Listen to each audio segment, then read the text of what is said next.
السلام عليكم ورحمة الله وبركاته.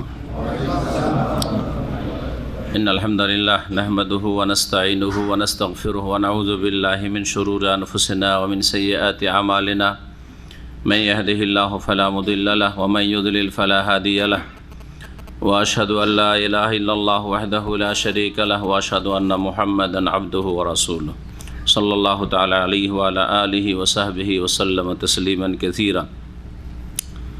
أما بعد فأعوذ بالله من الشيطان الرجيم. إذ قالت امرأة عمران رب إني نذرت لك ما في بطني محررا فتقبل مني إنك أنت السميع العليم. فلما وضعتها قالت رب إني وضعتها أنثى والله أعلم بما وضعت وليس الذكر كالأنثى وإني سميتها مريم وإني أعيذها بك وذريتها من الشيطان الرجيم. সম্মানিত দিনী ভাতৃমণ্ডলী, আল্লাহ পাক রব্বুল আলমিনের যাবতীয় প্রশংসা যে আল্লাহ পাক রব্বুল আলমিন তার বিশেষ রহমতে আমাদেরকে এখনও ঈমানের অবস্থায় রেখে সুস্থ রেখে মাহে রমজান 1438 পার করে শাওয়াল মাসের 13 তারিখে এই জুমার মোবারক দিনে আবার এই তাফসিরের মাহফিলে বসার তৌফিক দান করেছেন। আলহামদুলিল্লাহ। সালাত এবং সালাম প্রিয় নবী মুহাম্মদুর রাসূলুল্লাহ সাল্লাল্লাহু আলাইহি সাল্লামের প্রতি, যিনি কোরআনে কারীম আল্লাহ রাব্বুল আলামিনের পক্ষ থেকে আমানতের সাথে মানব জাতি পর্যন্ত পৌঁছে দিয়েছেন, যার কথা যার কাজ কোরআনে কারীমের সর্বোত্তম তাফসির, কোরআনে কারীমের সাথে সম্পর্কিত হওয়া, কোরআনে কারীমের মুখস্থকরণ, পড়া এবং তার অর্থ বোঝা, তাফসির বোঝা এবং তার প্রতি আমল করা, এটি হচ্ছে সবচাইতে উত্তম কাজ। প্রিয় নবী সাল্লাল্লাহু আলাইহি ওয়াসাল্লাম বলছেন, খায়রুকুম মান তাআল্লামাল কোরআন ওয়া আল্লামাহ।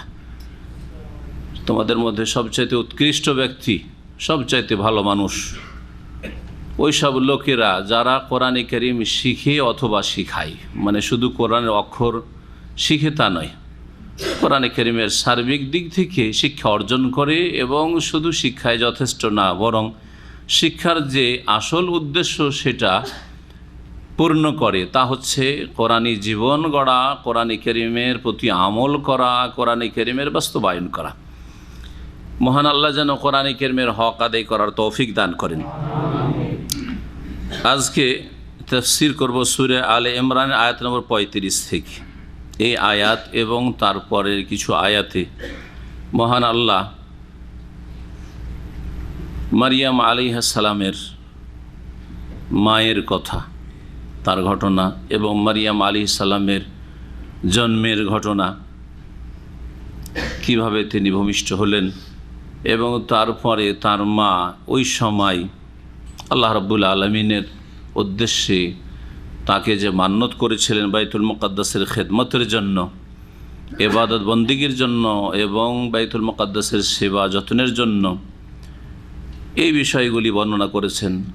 তারপরে মারিয়াম আলাইহিস সালামের পুত্র ঈসা মসীহ আলাইহিস সালাম, তার কথা মহান আল্লাহ বর্ণনা করেছেন, তিনি কিভাবে বিনা বাপে ভূমিষ্ঠ হলেন।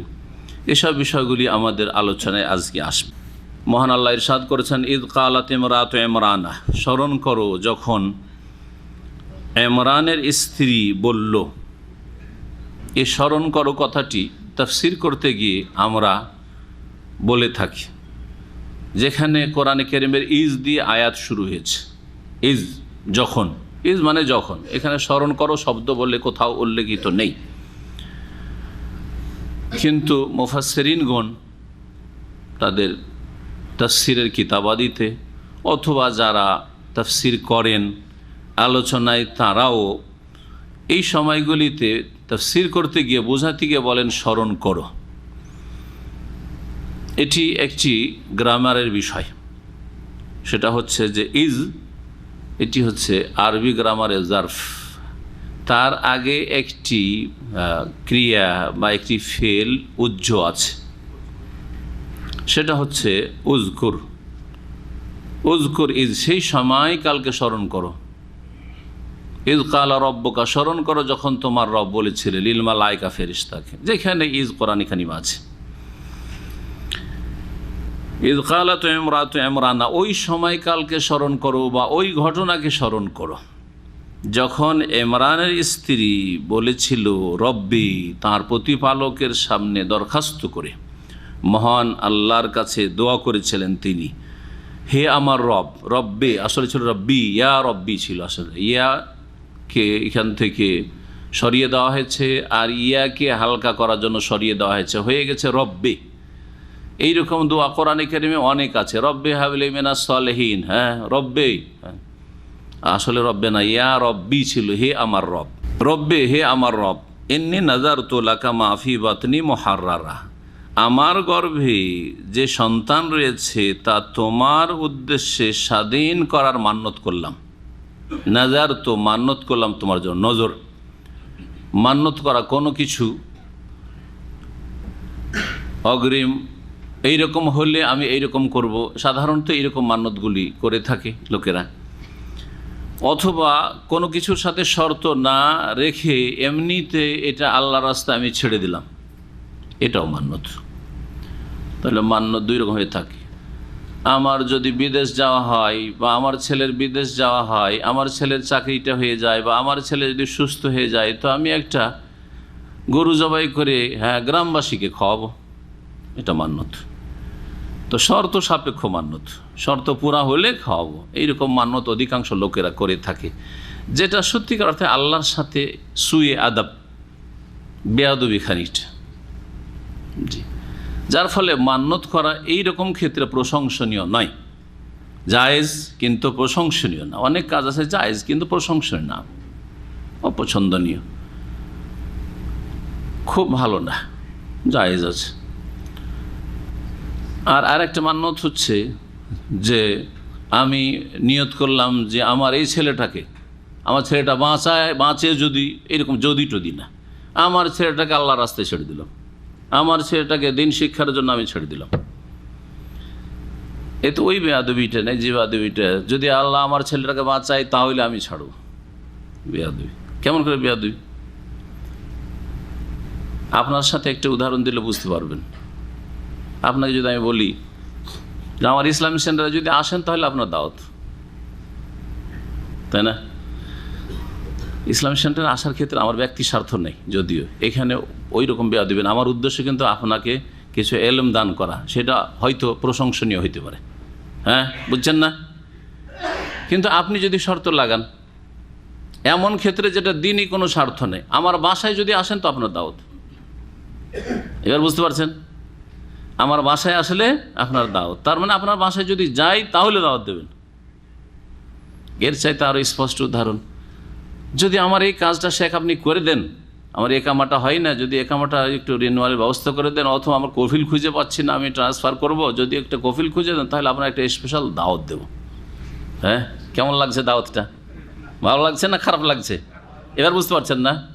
তো আল্লাহকে যেন বলছেন যে আল্লাহ যদি আমার ছেলেটাকে বিদেশ পাঠিয়ে দাও তুমি, অথবা আমার ছেলেটা চাকরি লেগে যায় তুমি লাগিয়ে দাও, তাহলে তোমার জন্য এটা করলাম, আর না হলে করলাম না। বেয়াদবি না? এই জন্য কিছু কিছু হাদিসে লা তানজুরু, তোমরা মানত করিও না, নিষেধ আছে।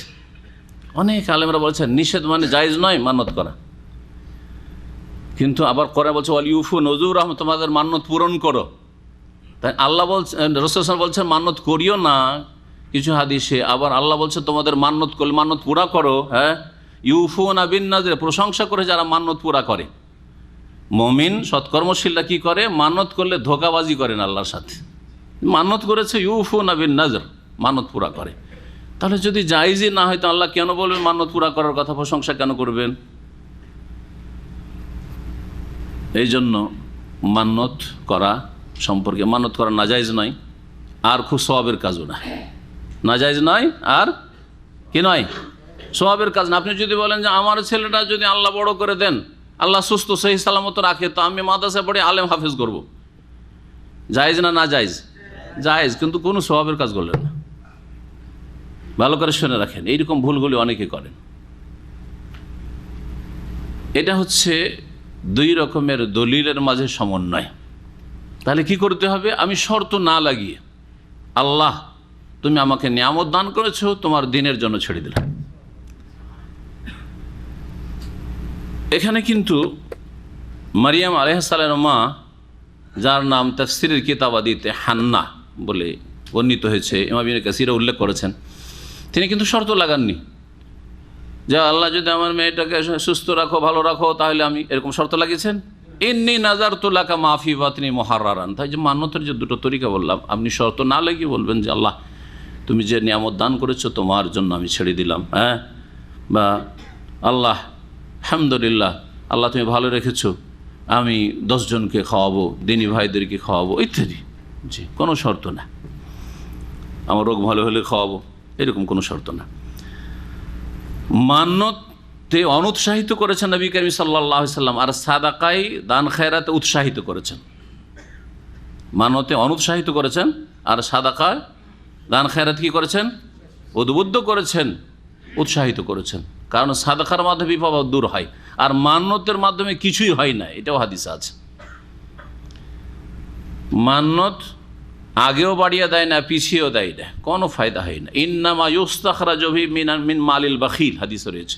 কৃপণ লোকেরা পয়সা খরচ করবে না, খাওয়াবে না, দান খায়রাত করবে না, খরচ করবে না, মান্যত করেছে, এখন বাধ্য করতেই হবে, তাদের কাছ থেকে কিন্তু সম্পদ বের করা হয়, আর কোনো ফায়দা হয় না। পক্ষান্তরে সাদকা দান খায়রাতের মাধ্যমে কি হয়? বিপদ আপদ দূর হয়, হ্যাঁ, মনের আশা পূরণ হয়, অগ্রিম আল্লাহর রাস্তায় উৎসর্গ করলেন, কোরবানি করলেন কিছু। এর মাধ্যমে অনেক পার্থিব উপকারিতা রয়েছে, আর পারলৌকিক উপকারিতা তো রয়েছেই। মান্যত যদি কেউ করে নেয়, তাহলে সেটা পুরা করা মুস্তাহাব নাকি ফরজ? ফরজ। কাজ জায়েজ, একেবারে জায়েজ ছিল, সুন্নাত ছিল না কাজটি, শুধু জায়েজ কাজ ছিল, করলে জায়েজ, কিন্তু সেটা নিজের মান্যত করার কারণে কি হয়ে গেল? ফরজ। নামাজ, রোজা, যাকাত ইত্যাদি যে ফরজ রয়েছে, সেরকম ফরজ হয়ে গেল। মান্যত পুরা করা কি ফরজ। এই জন্য মান্যতের সংজ্ঞা হচ্ছে যে ইজাব ও মালা ইয়ালজাম, যেটা বাধ্যতামূলক লাজেম ছিল না, আবশ্যক ছিল, সেটাকে নিজের ওপর আবশ্যক করে দেওয়া। আপনার জন্য কোনো জরুরি ছিল না যে আপনাকে এতগুলো লোককে খাওয়াইতে হবে, হ্যাঁ, একটা গরু সাদকা করতে হবে, অথবা 3টা রোজা রাখতে হবে। আমার ছেলেটা বিদেশ গেলে আমি 3টা রোজা রাখবো, 2 রাকাত নামাজ পড়বো না।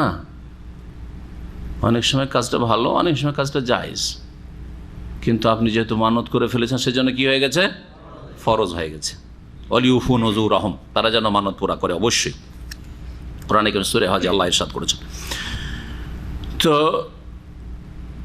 মারিয়াম আলাইহিস সালাম সম্পর্কে তার মা, কিন্তু তার মা এখন পেটে বাচ্চা আছে, মানত করছেন। তিনি কল্পনা করেন যে পেটে আমার মেয়ে সন্তান, কন্যা সন্তান আছে, পেটে যা আছে, গর্ভে যা আছে, আমি আল্লাহর জন্য মানত করলাম, মানে আল্লাহর রাস্তায় ছেড়ে দিলাম। মুহাররানা, স্বাধীন, মানে তার দ্বারা সংসারের কোনো কাজ নেই, মানে আল্লাহর জন্য সেটা ছেড়ে দিলাম। সে আল্লাহর ইবাদতবন্দি করবে সবসময়, এবং বাইতুল মুকাদ্দাস, তারা যেহেতু প্যালেস্টাইনের অধিবাসী ছিলেন, বাইতুল মুকাদ্দাস পবিত্র মসজিদ, সেই মসজিদের খেদমত করবে, দেখাশোনা করবে, সেবা করবে ইত্যাদি। ফাতাকাব্বাল মিন্নি, সুতরাং আমার পক্ষ থেকে হে আল্লাহ তুমি সাদরে গ্রহণ করো, কবুল করো। এই আমার মান্যত যে আমি নিয়ত করেছি যে আমার গর্ভে যা আছে তোমার জন্য আমি স্বাধীন ছেড়ে দিলাম, সেটা তুমি কবুল করো। কবুলের দোয়া করতে হবে।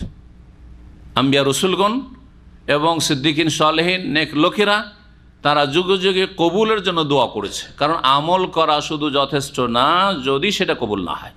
অনেক লোক রয়েছে যারা আমল অনেক বেশি করে, কিন্তু তার আমল কবুল হয় না। সাহাবাই কেরামগণ আমল করার পরে খুব ভয়ে থাকতেন যে আমল কবুল হয় কি না। ওয়াল্লাযীনা ইউতুনা মা আতাউ ওয়া কুলুবুহুম ওয়াজিলা, সূরা মুমিন আল্লাহ রাব্বুল আলামিন তাদের সম্পর্কে বলছেন, এটা সাহাবাই কেরামদের সম্পর্কে বলছেন যে তারা আমল করত, দান খায়রাত করত, ইবাদত বন্দি করত, তারপরেও তাদের অন্তর ভয়ে কম্পিত থাকত, থরথর করে কাঁপতো যে হায় আল্লাহ, আমার সালাত কবুল হইল কিনা, আমার সিয়াম রমজান মাসের রোজা কবুল হইল কিনা, আমার তারাবি কবুল হইল কিনা, আমার লাইলাতুল কদর কবুল হইল কিনা, আমার ফরজ নফল কবুল হইল কি না, আমার জাকাত কবুল হইল কি না।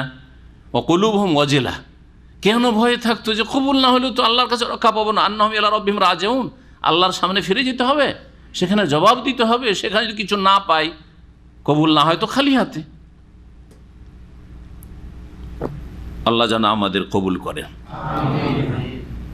ইব্রাহিম আলাইহিস সালাম সবচেয়ে শ্রেষ্ঠ ঘর নির্মাণ করছেন, কাবা ঘর। হ্যাঁ, বাপ বেটা দুজন মিলে, তাই না? কাজ তো খুবই ভালো। আমরা ওইরকম কাজ করতে পারি তো মনে করবো যে আমার মতো ভালো মানুষ আর পৃথিবীতে কেউ নেই, তাই না? আর কবুলের চিন্তা কি? কবুল হবে না তো হবেটা কি? হ্যাঁ, কিছু আমল করে আত্মহংকারে ফুলে বেলুন হয়ে যাচ্ছেন। ইব্রাহিম আলাইহিস সালাম বলছেন, আল্লাহ রাব্বুল আলামিন, ওয়াইদ ইয়ারফা ইব্রাহিমুল কাওয়াইদা মিনাল বাইত রব্বানা তাকাব্বাল মিন্না ইন্নাকা আনতাস সামিউল আলিম।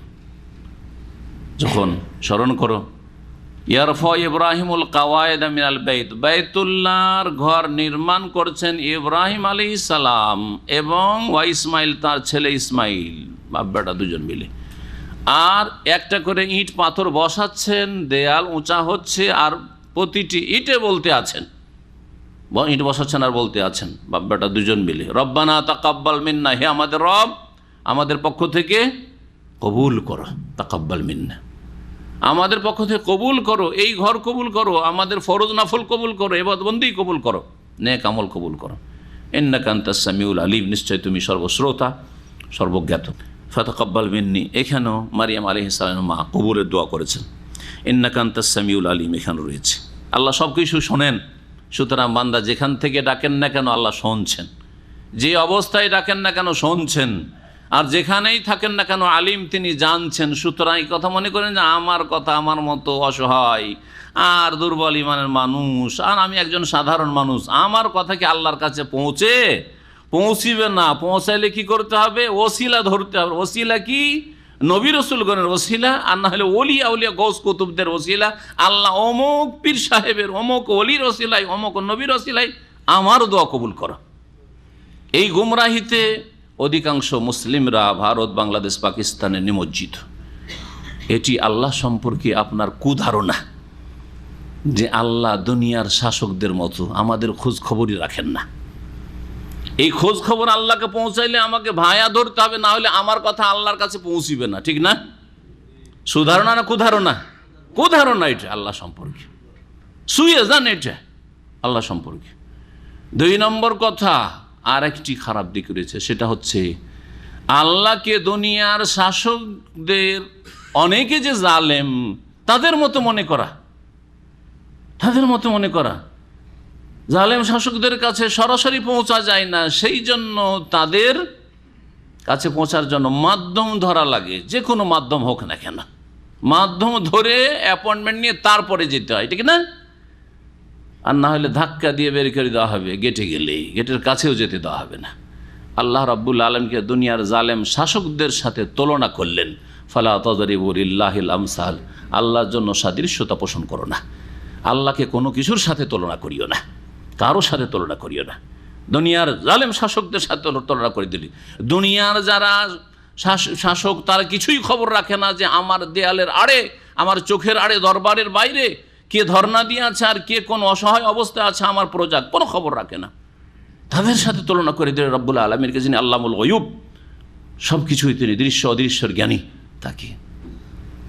এই জন্য মনে রাখবেন যে যারা আল্লাহ ছাড়া অন্যকে ডাকে তারা বড় শিরক করে, আর যারা আল্লাহকে ডাকে কিন্তু মাধ্যম দিয়ে তারা বড় বেদাতি। ভালো করে শুনে রাখেন, বড় বিদাতি তারা। সাবধান হয়ে যান সব বিদাত থেকে, না হলে আমল কবুল হবে না। আল্লাহ সম্পর্কে এই উদাহরণ রেখে কখনো দুনিয়া আখিরাতে শান্তি হবে না।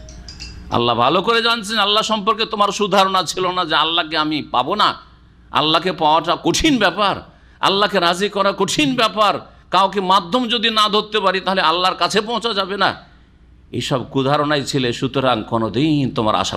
তারপরে সন্তান ভূমিষ্ঠ হইল, ফালাম্মা ওয়াদাআতহা, বলছেন যখন মারিয়াম আলাইহিস সালামের মা, ইমরানের স্ত্রী, তার মানে ইমরান হচ্ছে কার বাপ তাহলে? হ্যাঁ, মারিয়াম বিনতে ইমরানের মেয়ে মারিয়াম আলাইহিস সালাম। ফালাম্মা ওয়াদাআতহা, যখন তাকে ভূমিষ্ঠ করল, গর্ভপ্রসব হলো, কালাত, তখন দেখল আরে কি, তো মেয়ে সন্তান। কালাত, বলে উঠলো, রব্বে, হে আমার রব, ইন্নী ওয়াদাতুহা উনসা, এ তো আমি ভূমিষ্ঠ করলাম মেয়ে সন্তান। আর মেয়ে সন্তানকে মসজিদের খেদমতে কেমন করে দেব, সেখানে পুরুষরা আসবে, এই মেয়ে কিছুদিন পরে বড় হয়ে যাবে, তো এই মেয়েকে তো রাখা যাবে না মসজিদে, ছেলে সন্তান হলে রাখা যেত। আমার তো আশা ছিল অন্যরকম, মানত ছিল অন্যরকম, কি করে এই কাজে দেব? পরেশান হয়ে উঠলেন। ওয়াল্লাহু আ'লামু বিমা ওয়াদাত, এবং আল্লাহ বেশি জানেন যে সে কি ভূমিষ্ঠ করেছে অথবা করবে। আল্লাহ সব সময় জানেন, এমন নয় যে কোনো একটা সময় আল্লাহ জানেন, তাই না? আল্লাহ সব সময় জানেন। যার এখনো জন্ম হয়নি, তার জন্ম হবে কখন, তারপর তার ওরসে কজন ছেলে মেয়ে জন্মিবে, তো সেই ছেলে মেয়েগুলো সৎ হবে না অসৎ হবে, বাঁচবে না বাল্য জীবনে মরে যাবে, সব আল্লাহ জানেন, ঠিক না? অমুক ব্যক্তি যদি পৃথিবীতে আসতো, সুস্থ থাকতো আর বড় হইতো, তাহলে সৎ হতো না অসৎ হইতো, তাও আল্লাহ জানেন। জি, সব কিছু আল্লাহ রাব্বুল জানেন। আল্লাহ ভালো জানেন যে সে কি ভূমিষ্ঠ করেছে। ওয়ালাইসা যাকারু কাল উনসা, পুরুষ নারীর মতো না, পুরুষ নারীর মতো না। এর ব্যাখ্যা কি? আয়াতের তাফসীর আমি জিজ্ঞাসা করছি আপনাদের, কে বলতে পারে সঠিক ব্যাখ্যা? যদি বলেন যে পুরুষ নারীর মতো না, মানে পুরুষ জাতি নারী জাতির মতো না মর্যাদার দিক দিয়ে, তাহলে নারী জাতি বেশি মর্যাদা সম্পন্ন, তাই না? হয় কি হয় না? আয়াতের তাফসীর করলে এটাই কি তাফসীর, যে নারী জাতি বেশি মর্যাদা সম্পন্ন পুরুষের চাইতে? বলেন, এটা মানেন? যদি বলেন যে হ্যাঁ হইতে পারে, যেহেতু কোরআনে আছে, তো নারী জাতি যদি বেশি মর্যাদা সম্পন্ন, পুরুষরা নারীদের মতো মর্যাদা সম্পন্ন হতে পারে না, এইটাই যদি তাফসীর না হয়, তাহলে আম্বিয়া রসুলগণ সকলে তো পুরুষ, সকলে পুরুষ, তো যারা বেশি মর্যাদা সম্পন্ন তাদের মাঝে কি করে আম্বিয়া রসুল আসলেন? বোঝা গেছে না? তাহলে বোঝা গেল নিশ্চিত এই অর্থ নয় এই আয়াতের, ওয়ালাইসা যাকারু কাল উনসা।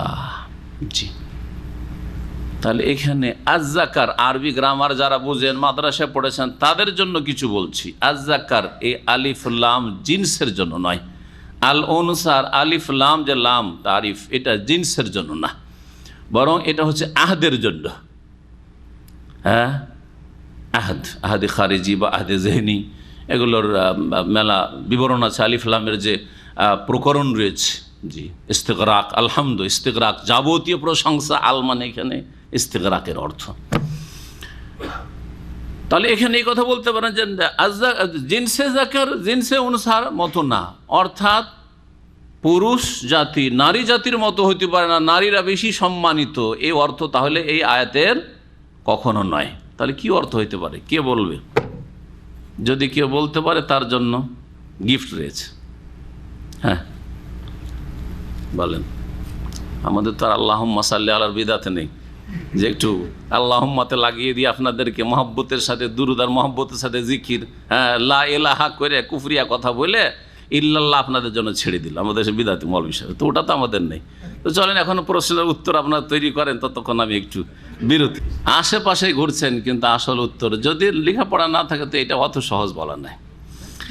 এর একটা আমি এমন একটা তর্জমা করছি, এমনি প্রথম তর্জমা কি করলাম, যাতে করে সাধারণ একটা অনুবাদ করলাম, এখন এমন একটা অনুবাদ করছি যাতে আপনার তাফসিরের কাছে কাছিয়ে দেব আপনাকে।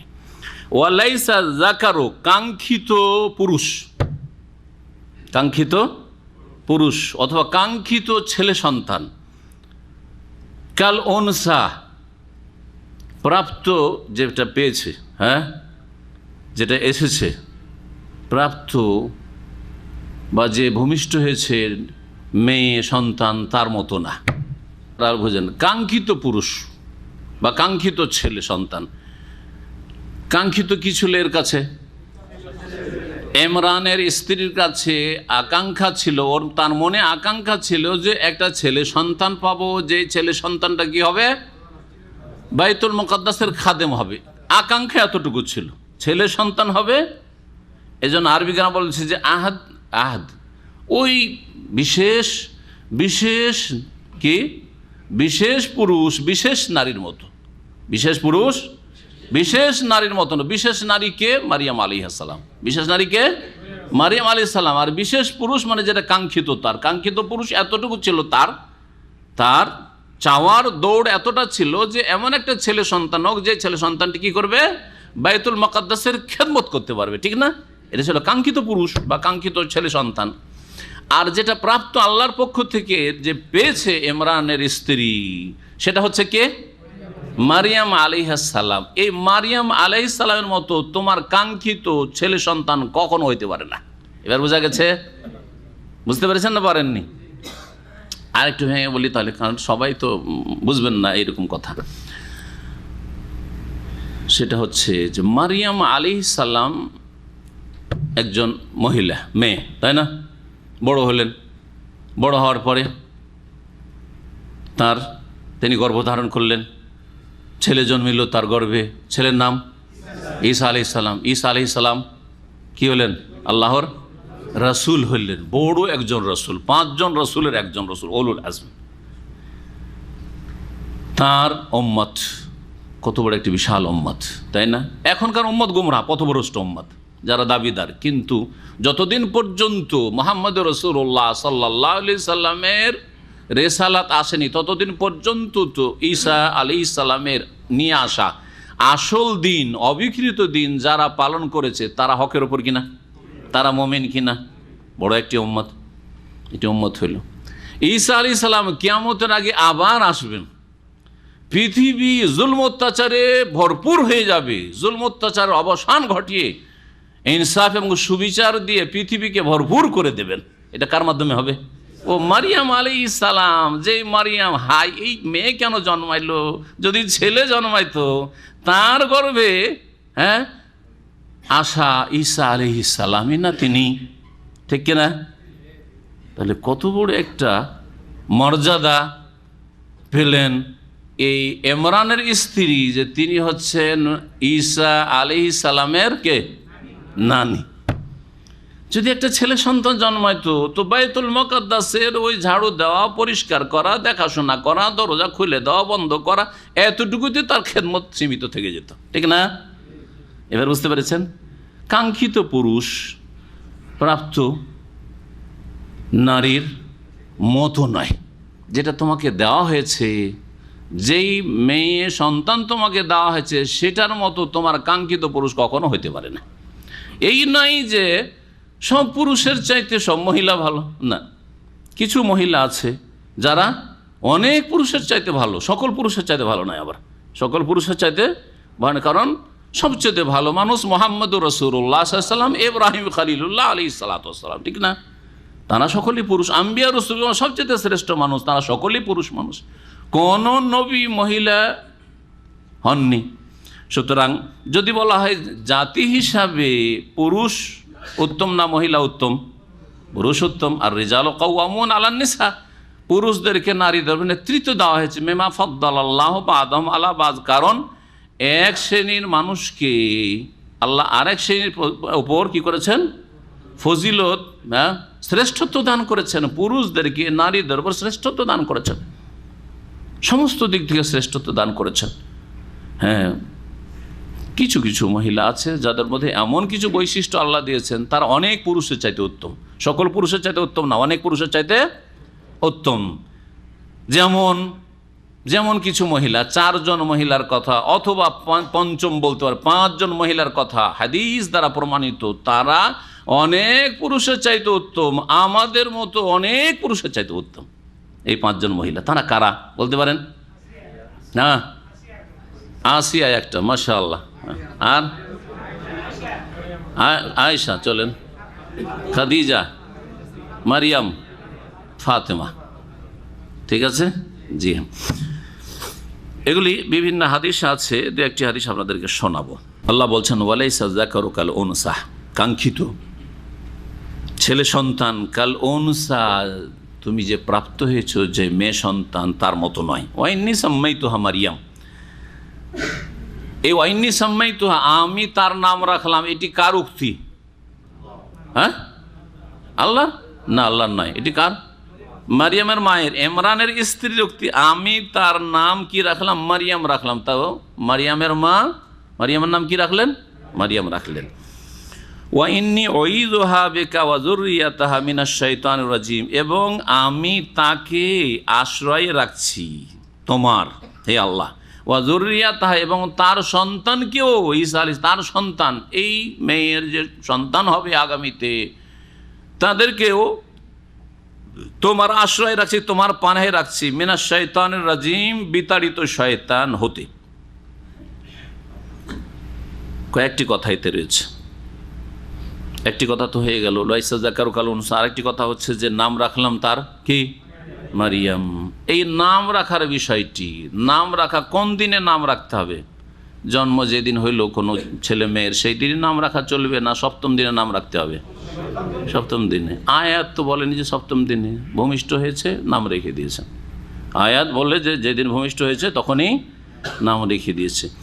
এই জন্য উলামায়ে কেরামদের নিকটে যেই দিন ভূমিষ্ঠ হয় সেই দিনে নাম রাখা জায়েজ। আর সপ্তম দিনে কেউ যদি নাম রাখে, এই মর্মে একটি হাদিস রয়েছে, তার প্রতি আমল করে সপ্তম দিনে নাম রাখো, এর পরে বিলম্ব করবে না। এই মর্মে আল্লাহ ইবনে কাসির রাহমাতুল্লাহ আলাইহি বলছেন, ওয়াইন্নী সাম্মাইতুহা মারিয়াম ফিহে দালালাতুন আলা জাওয়াজি তাসমিয়াতি ইয়াউমাল উলাদা। এই আয়াত প্রমাণ করে যে জন্মের দিনেই নাম রাখা জায়েজ। ছেলে জন্মিল, সাথে সাথে নাম রেখে দিল, জায়েজ। মানে কি আগে থেকে নাম চয়েস করে রাখেন, আর যেদিন জন্মিল সেই দিন নাম রেখে দিন, অসুবিধা নেই, আর 7 দিন পর্যন্ত অপেক্ষার কোনো প্রয়োজন করে না। কামা হুয়া জাহির, যেটা স্পষ্ট এই আয়াত থেকে। আর আগের শরীয়ত, আমাদের শরীয়ত যদি তার বিপরীত কিছু না আসে, কোরআন এবং হাদিসে যদি রহিতকারী কোনো দলিল না থাকে, তাহলে আগের শরীয়তের বিধিবিধানগুলো আমাদের জন্য প্রযোজ্য। তারপরে আরেকটি হাদিস এর সমর্থন করে। রাসূলুল্লাহ সাল্লাল্লাহু আলাইহি সাল্লাম বললেন একবার, ওয়ালাদালি আল্লাইলাতা ওয়ালাদুন, আজকের রাতে আমার এক ছেলে সন্তান ভূমিষ্ঠ হয়েছে। কে বলছেন? রাসূলুল্লাহ সাল্লাল্লাহু আলাইহি ওয়াসাল্লাম বলছেন, সাম্মাইতুহু বিসমে আবি ইব্রাহিম, আমার বাবার নামে আমি নাম রাখলাম তার। আমার বাবা মানে আমার পিতা ইব্রাহিম খলিলুল্লাহ, কারণ নবী সাল্লাল্লাহু আলাইহি ওয়াসাল্লামের পূর্বপুরুষ ইব্রাহিম খলিলুল্লাহ। আমার পিতা ইব্রাহিম আলাইহিস সালামের নামে আমার ছেলের নাম রাখলাম। এর থেকে বোঝা গেল যে পূর্বপুরুষে যদি ভালো মানুষ থাকে, তো তাদের নাম, ছেলে মেয়েদের নাম রাখা বা নাতিদের নাম রাখা ভালো ভালো কাজ।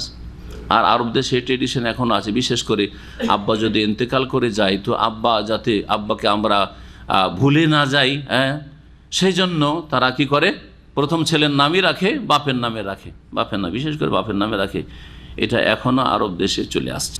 ইব্রাহিম নাম রাখলাম, আমার পিতার নাম ইব্রাহিম, আমি ছেলের নাম ইব্রাহিম। নবী সাল্লাল্লাহু আলাইহি সাল্লামের এক ছেলের নাম কি ছিল? ইব্রাহিম। মারিয়া রাদিয়াল্লাহু তাআলা আনহার পেট থেকে ভূমিষ্ঠ। এই হাদিস কি প্রমাণ করে? আজকের রাতে জন্মেছে, আমি তার নাম রাখলাম। তার মানে যেই রাতে জন্মেছে সেই রাতে বা সেই দিন সকালেই নবী সাল্লাল্লাহু আলাইহি ওয়াসাল্লাম নাম রাখছেন, ছেলের নাম ইব্রাহিম। জায়েজ কিনা? হাদিস স্পষ্ট, আরও স্পষ্ট, আয়াত চাইতে বেশি হাদিসে ক্লিয়ার করে দেওয়া হয়েছে।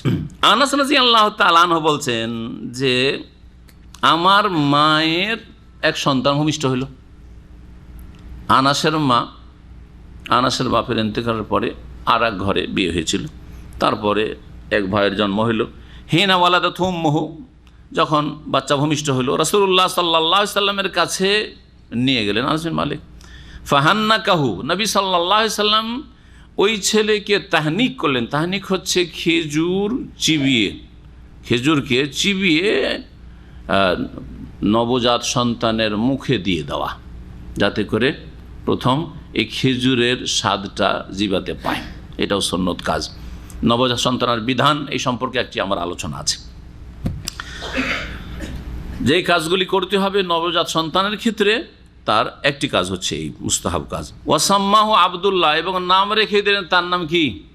আবদুল্লাহ। কোন দিন? যেই দিনে ভূমিষ্ঠ হয়েছিল। তো বেশ কিছু হাদিস প্রমাণ করে যেই দিনে বাচ্চার জন্ম হয় সেই দিনে নাম রাখা সুন্নত দ্বারা, হাদিস দ্বারা প্রমাণিত, এবং এই আয়াত এর সমর্থন করে। এইরকম বেশ কিছু ঘটনা রয়েছে, আল্লামা ইবনে কাসির রাহমাতুল্লাহ আলাইহি বলছেন। তবে আরেকটি হাদিস রয়েছে সামরা বিন জুনদুব রাদিয়াল্লাহু তাআলা আনহু থেকে, তিনি বলছেন যে রাসূলুল্লাহ বলেন, কুল্লু গোলামিন রাহিনুন বিআকিকাতিহি, প্রত্যেক গোলাম আবদ্ধ থাকে তার আকিকার সাথে। ইউজবাহু আনহু ইয়াউম সাবেহি, সপ্তম দিনে তার পক্ষ থেকে আকিকা জবাই করা হবে, মানে করা উচিত, সুন্নতে মুআক্কাদা। ওয়া ইউসাম্মা, এবং নাম রাখা হবে। ওয়া ইউহলাকু রাসু, এবং তার মাথা মুন্ডন করা হবে সপ্তম দিন। এই কাজগুলি সপ্তম দিনে করার কথা রাসূলুল্লাহ সাল্লাল্লাহু আলাইহি ওয়াসাল্লাম বললেন। এই হাদিস আমল করে অধিকাংশ মানুষরা আমাদের সমাজে 7 দিনের দিনে নাম রাখে, কিন্তু যেই দিনে জন্ম হয়ে গেল সেই দিনেই যদি নাম রাখে কোনো অসুবিধা নাই, বহু হাদিস দ্বারা প্রমাণিত।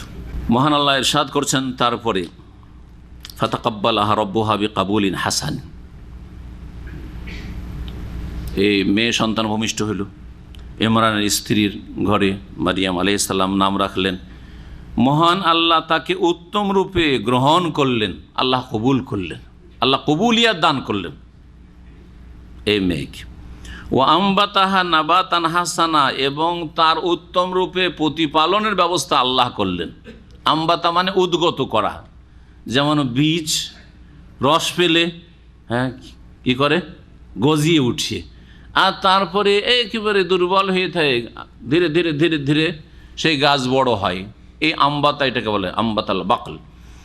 এই আম্বাতা শব্দ প্রতিপালনের ক্ষেত্রে এখানে ব্যবহার করা হয়েছে কোরআনে কারিমে কালামুল্লাহ। ওয়া আম্বাতাহ নাবাতান হাসানা, আল্লাহ রাব্বুল আলামিন এই মারিয়াম আলাইহিস সালাম উত্তম প্রতিপালন ব্যবস্থা করলেন। ওয়া কাফফালাহা জাকারিয়া, এবং তার দেখাশোনার দায়িত্ব আল্লাহ দান করে দিলেন জাকারিয়া আলাইহিস সালামকে। এমন কিছু আল্লাহ করলেন যাতে এর দেখাশোনার দায়িত্বশীল হলেন কে? জাকারিয়া নবী আলাইহিস সালাম, যিনি মারিয়াম আলাইহিস সালামের খালু হইতেন।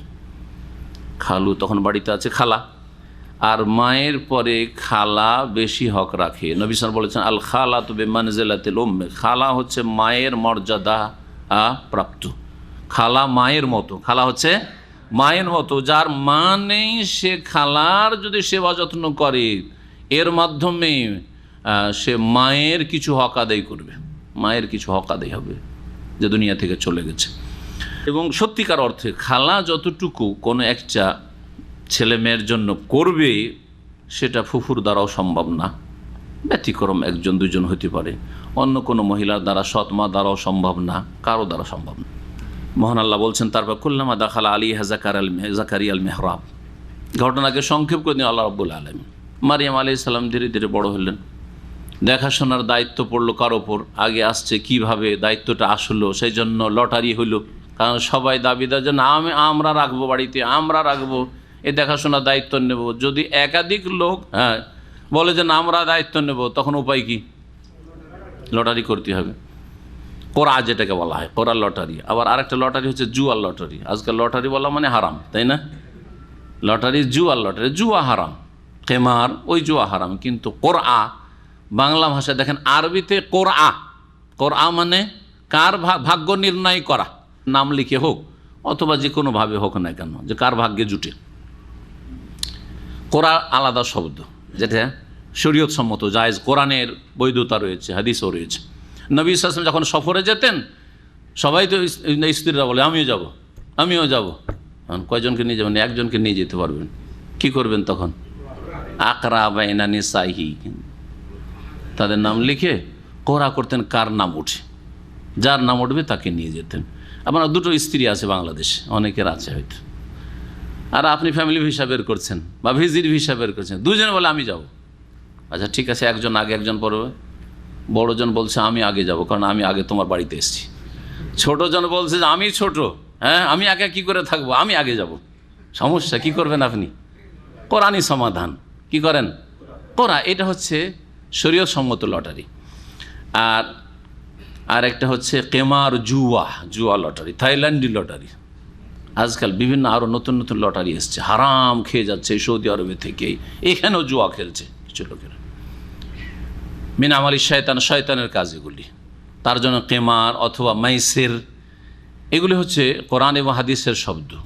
দেখেন আরবিতে আলাদা আলাদা শব্দ পেলাম, কিন্তু বাংলায় এটাও লটারি, ওইটাও লটারি।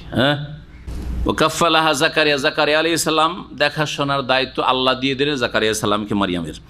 কুল্লামা দাখালা আলাইহা জাকারিয়া আল মেহরাব, জাকারিয়া আলাইহিস সালাম এই মারিয়ামকে একটা কক্ষে রেখে দিলেন, একটা রুমে, যেখানে থাকতেন। ধীরে ধীরে বড় হয়েছে, এখন সাবালিকা হতে যাচ্ছে বা হয়ে গেছে। এসে যখনই দেখেন এসে ঘরে, আরে এমন এমন ফল যেটা সিজনের ফল না, শীতকালের ফল গ্রীষ্মকালে, আর গ্রীষ্মকালের ফল শীতকালে। এই দেখেন, এই একটা কারামত, মানে অসাধারণ কিছু। কারামত মানে হচ্ছে নবী রসুল ছাড়া অন্য কোনো ব্যক্তির, সৎ ব্যক্তির, অন্য কোনো কি লাগাবেন, সৎ ব্যক্তির কাছে যদি অসাধারণ কিছু দেখেন সেটা হচ্ছে কারামত। আমি নবী রসুলগণের মাধ্যমে যদি অসাধারণ কিছু দেখা যায় তার নাম হচ্ছে মুজিজা। অসৎ লোকদের মাধ্যমে কিছু শিরিক করে, বিদআত করে, কবর মাজার পূজার ধর্ম, যেমন পীরদের ধর্ম, এইসব করে, অসৎ লোকদের মাধ্যমে যদি কোনো অসাধারণ কিছু প্রকাশ পায় দেখেন, তাহলে সেটা কি? সেটা সেহের। এই তিনটি কথা ভালো করে শুনে রাখেন, তাহলে পীরেরা ধোঁকা দিতে পারবে না। পীরেরা শিরিক করায়, বিদআতি ধর্ম পালন করে, আর তারা মহিলাদেরকে নিয়ে ছিনিমিনি খেলা করে মরিদানদের। আর তারপর আমাদের কেরামতি আর কেরামতি, কেরামতি শুধু একটা দুটা না, কখনো হলো না, কেরামতির ফ্যাক্টরি আছে তাদের কাছে, প্রোডাকশন হয় ডেলি হাজার হাজার। জি, সেই জন্য ভালো করে মনে রাখবেন, জি, কাছের ব্যক্তি বা কাছের মাধ্যম দিয়ে খবর নেওয়া হয়েছে বাংলাদেশের এমন কিছু পীরদের যারা বড় বড় সাহের জাদুকর ছিল, কিন্তু মুরিদানদের কাছে তারা ওলিয়ে কামেল, তাদের কারামতির শেষ নেই। তারা জাদু দেখাইতো, আর জাদুকে এই মূর্খরা কারামত মনে করে।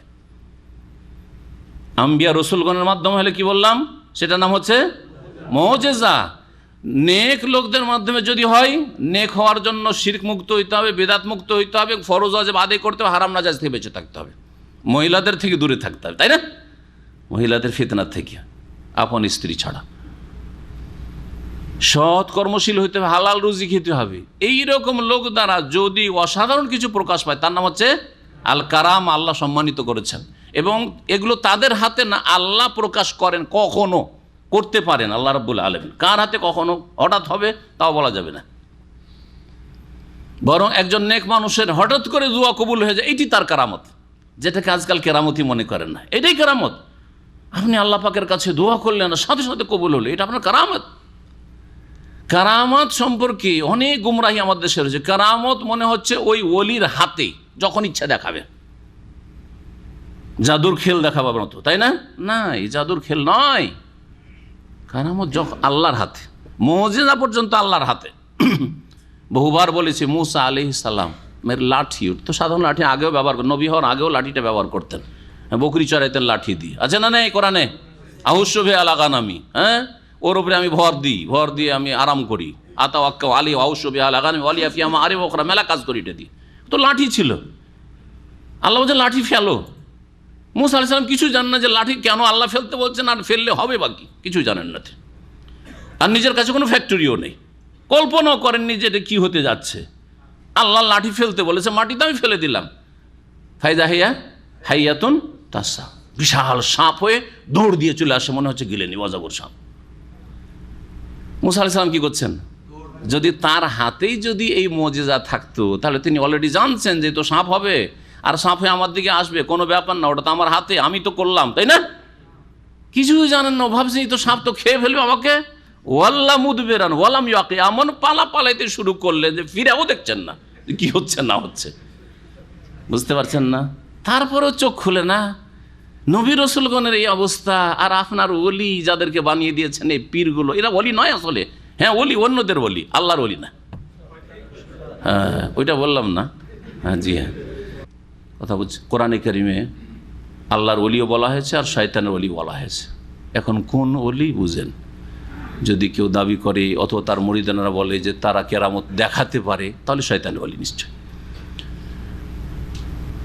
বলছিলাম যে অধিকাংশ ভারত, বাংলাদেশ, পাকিস্তানের সাহের, জাদুকর, অসৎ, তারা তাদের সেহের, জাদুকে কেরামত বলে প্রকাশ করে মুরিদানদের কাছে, আর জাতির পকেট থেকে কি করে? পকেট মারে। সুবহানাল্লাহ। এ হচ্ছে ধর্ম ব্যবসা, পেট ব্যবসা, একটি বড় বিজনেস হয়ে গেছে।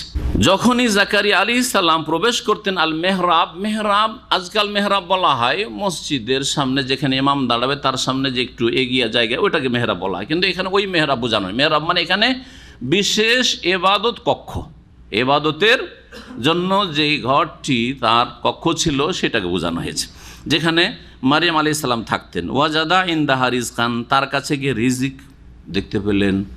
এই রিজিক বলতে ফলমূল বোঝানো হয়েছে। একটা ছিল কি, যে আনসিজন ফল, বুঝছেন না? লিচু যদি শীতকালে দেখেন, লিচু এই কিছুদিন আগে গেল মনে হয়, তাই না? শীতকালে দেখেন আজব লাগবে না? শীতকালে যেসব ফল হয় সেটা যদি গ্রীষ্মকালে দেখেন আজব লাগবে না? এক। 2 নম্বর কারামত হচ্ছে যে দরজা বন্ধ, খুললেই শুধু আমি ছাড়া কেউ সেখানে আসতে পারি না। এখানে কে পৌঁছাবার আছে? মারিয়ামের কাছে কে ফল পৌঁছালো? ঘর বন্ধ। আর একটা কেরামতের দিকে, যখনই এই ফলমূল দেখলেন, কালা বললেন জাকারিয়া আলাইহিস সালাম, ইয়া মারিয়াম, হে মারিয়াম, আন্না লাকি হাযা, এটা তোমার কাছে কোত্থেকে আসলো? আন্না লাকি হাযা মানে কাইফা লাকি হাযা, মিন আইনা লাকি হাযা, কোথা থেকে তোমার কাছে ফল আসলো? কালাত, মারিয়াম আলাইহিস সালাম বলে উঠলেন, হুয়া মিন ইনদিল্লাহ, এটা আল্লাহর তরফ থেকে। ইন্নাল্লাহ ইয়ারযুকু মান ইয়াশাউ বিগাইরি হিসাব, নিশ্চয় আল্লাহ রাব্বুল আলামিন উপজীবিকা দান করেন যাকে চান অফুরন্ত, বিনা হিসাবে। এখানে বলতে চেয়েছিলাম আরেকটি কথা, যে মারিয়াম আলাইহিস সালামের মা আশ্রয় রেখেছিলেন কাকে? আল্লাহ তুমি আশ্রয় দান করো আমার এই মেয়েকে, কন্যাকে আর এর সন্তানদেরকে বিতাড়িত শয়তান থেকে। দোয়া করেছেন না করেননি? এটি সুন্নতি তরিকা।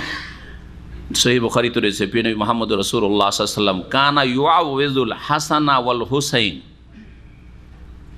হাসান হোসেনকে আল্লাহর আশ্রয় রাখতেন আর বলতেন এইভাবে, ওইযুকুমা বিকালিমাতিল্লাহি তাম্মা মিন কুল্লি শাইতানি ওয়া হাম্মা ওয়া মিন কুল্লি আইনিল লাম্মা, বদনজর থেকে, হিংসা থেকে, মানুষ শয়তান থেকে, জিন শয়তানের অনিষ্ট থেকে, সমস্ত অনিষ্ট থেকে আশ্রয় রাখতেন, আল্লাহর পানাহায় রাখতেন নবী করিম সাল্লাল্লাহু আলাইহি ওয়াসাল্লাম। এইরকমই বাচ্চাদেরকে নিয়ে যখন বাইরে বেরোবেন, কোনো অনুষ্ঠানে বেরোবেন, অথবা লোকজন আসতে পারে তাদের সামনে আপনার বাচ্চা যাবে, আর বিশেষ করে ছেলেমেয়েরা যদি সুন্দর হয়, তাহলে সেই ক্ষেত্রে এই দোয়া পড়লে আর কোনো বদনজর লাগবে না, হিংসা কাজ করবে না, অথবা শয়তান, মানুষ শয়তান, জিন শয়তান ক্ষতি করতে পারবে না, সেহের জাদু বান কাজ করবে না। এতগুলি ফায়দা রয়েছে।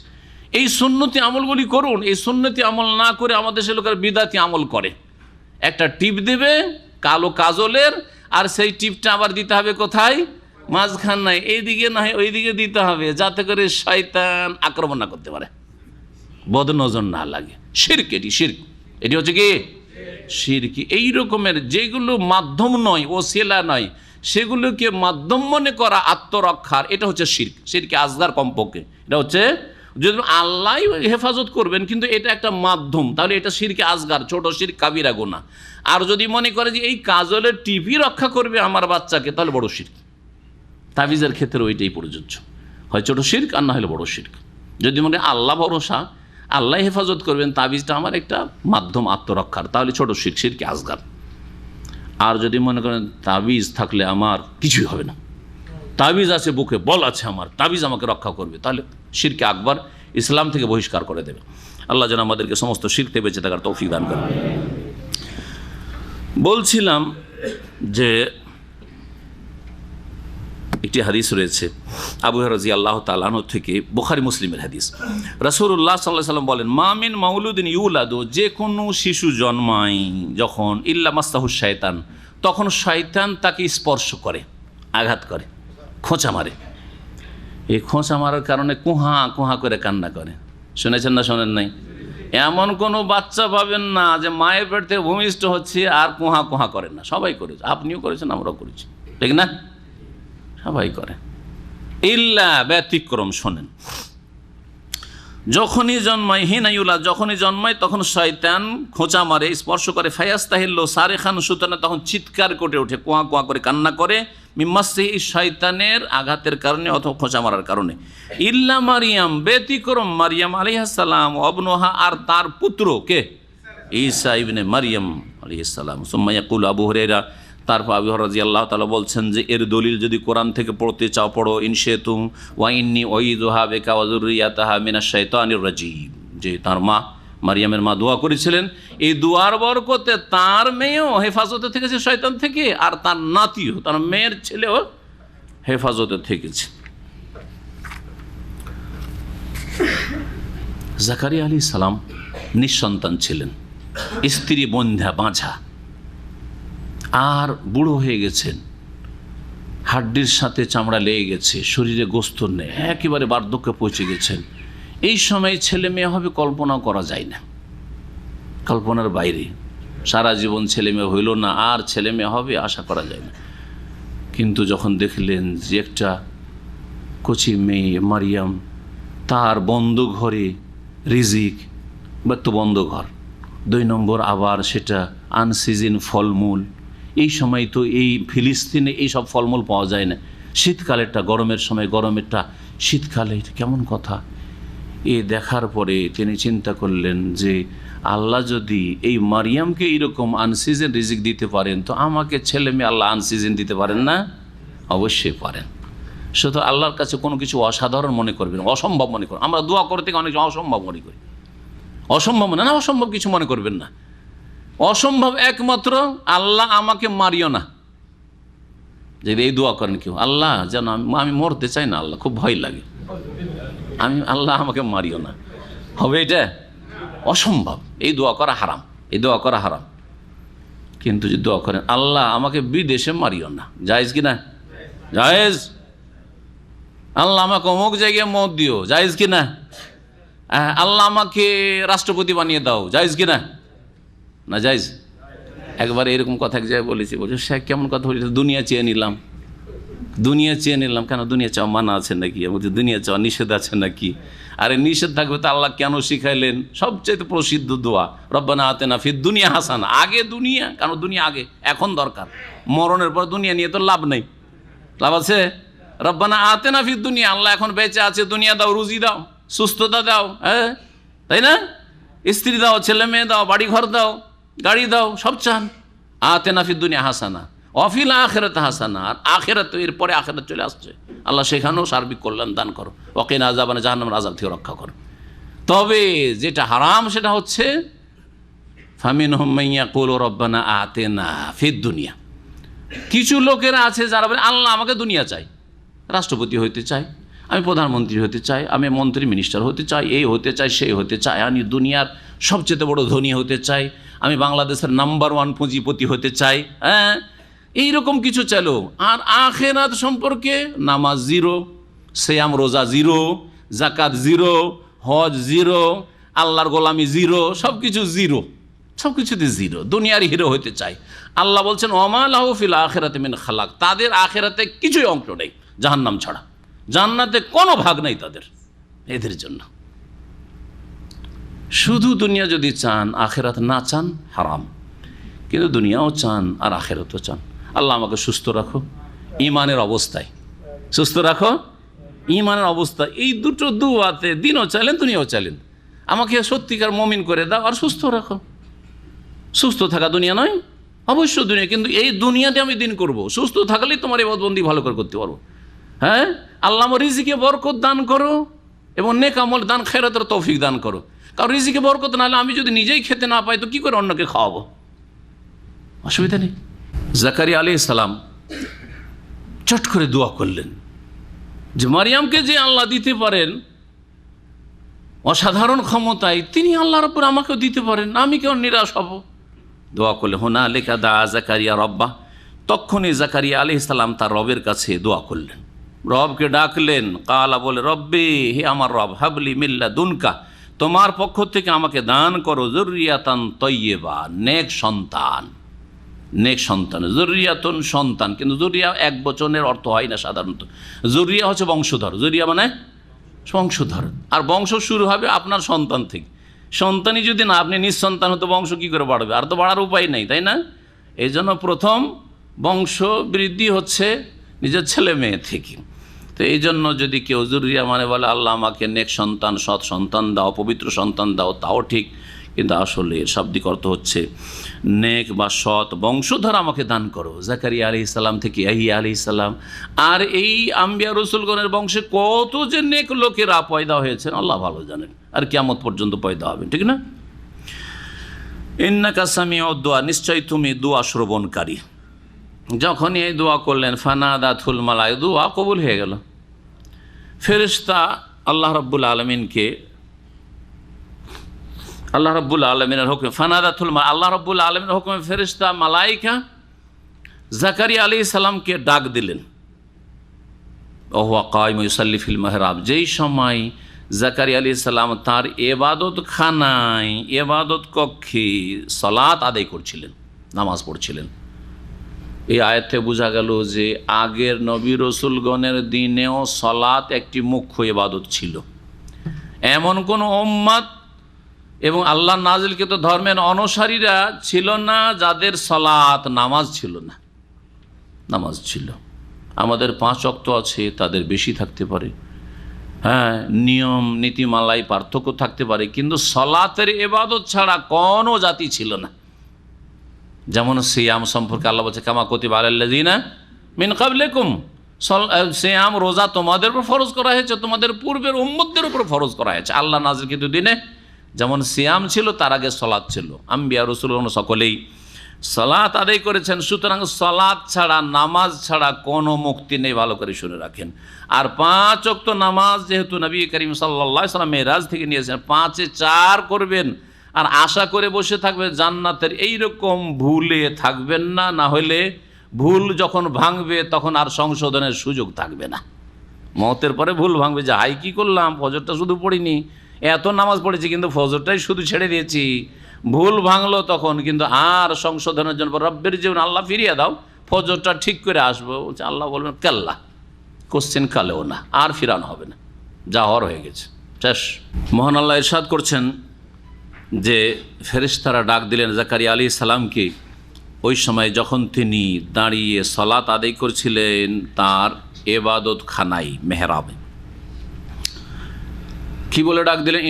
আন্নাল্লাহ ইউবাশশিরুকা বিয়াহিয়া, হে নবী জাকারিয়া আলাইহিস সালাম, মহান আল্লাহ আপনাকে সুসংবাদ দিচ্ছেন ইয়াহিয়া আলাইহিস সালামের, আপনার এক সন্তান ভূমিষ্ঠ হবে, যার নাম হবে ইয়াহিয়া। আর এই ইয়াহিয়া নাম কে রেখেছেন? আল্লাহ রেখেছে। যেমন সূরা মারইয়ামে রয়েছে, হ্যাঁ, সূরা মারইয়ামের শুরুতে রয়েছে যে আল্লাহ রাব্বুল বলছেন লাম নাজআল্লাহু মিন ক্বাবলু সামিয়া, এই ইয়াহিয়া নামে কোনো মানুষ আমি এর পূর্বে সৃষ্টি করিনি। ইয়াহিয়া হায়াত থেকে মুফাসসিরিন কেউ কেউ লিখেছেন যে আল্লাহ রাব্বুল আলামিন তাকে যে তার বাবা মায়ের বার্ধক্যে এই হায়াত দান করেছেন, অর্থাৎ সৃষ্টি করেছেন, যেন তার নাম ইয়াহিয়া রেখেছেন। মুসাদ্দিকাম বিকালিমাতি মিন আল্লাহ, যিনি সমর্থক ছিলেন, মুসাদ্দিকান, ইয়াহিয়া আলাইহিস সালাম সমর্থক হবেন, যেন সুসংবাদ দিচ্ছেন, যখন তখন হবেন, তাইলে তাই না? সুসংবাদ দিচ্ছেন ফেরেশতারা জাকারিয়া আলাইহিস সালামকে, যে আল্লাহ সুসংবাদ শোনাতে বলছেন ইয়াহিয়ার আপনাকে, যে ইয়াহিয়া মুসাদ্দিকান সমর্থক হবে বেকালিমাতি মিনার, আল্লাহর পক্ষ থেকে এক বাণীর, অর্থাৎ ঈসা আলাইহিস সালামের। আল্লাহর পক্ষ থেকে বাণী বলতে, কালিমা বলতে ঈসা আলাইহিস সালাম বোঝানো হয়েছে। ঈসা আলাইহিস সালামের নাম হচ্ছে রুহুল্লাহ, ঈসা আলাইহিস সালামের নাম হচ্ছে কালিমাতুল্লাহ, আল্লাহর কালিমা। কেন আল্লাহর কালিমা বলা হয়?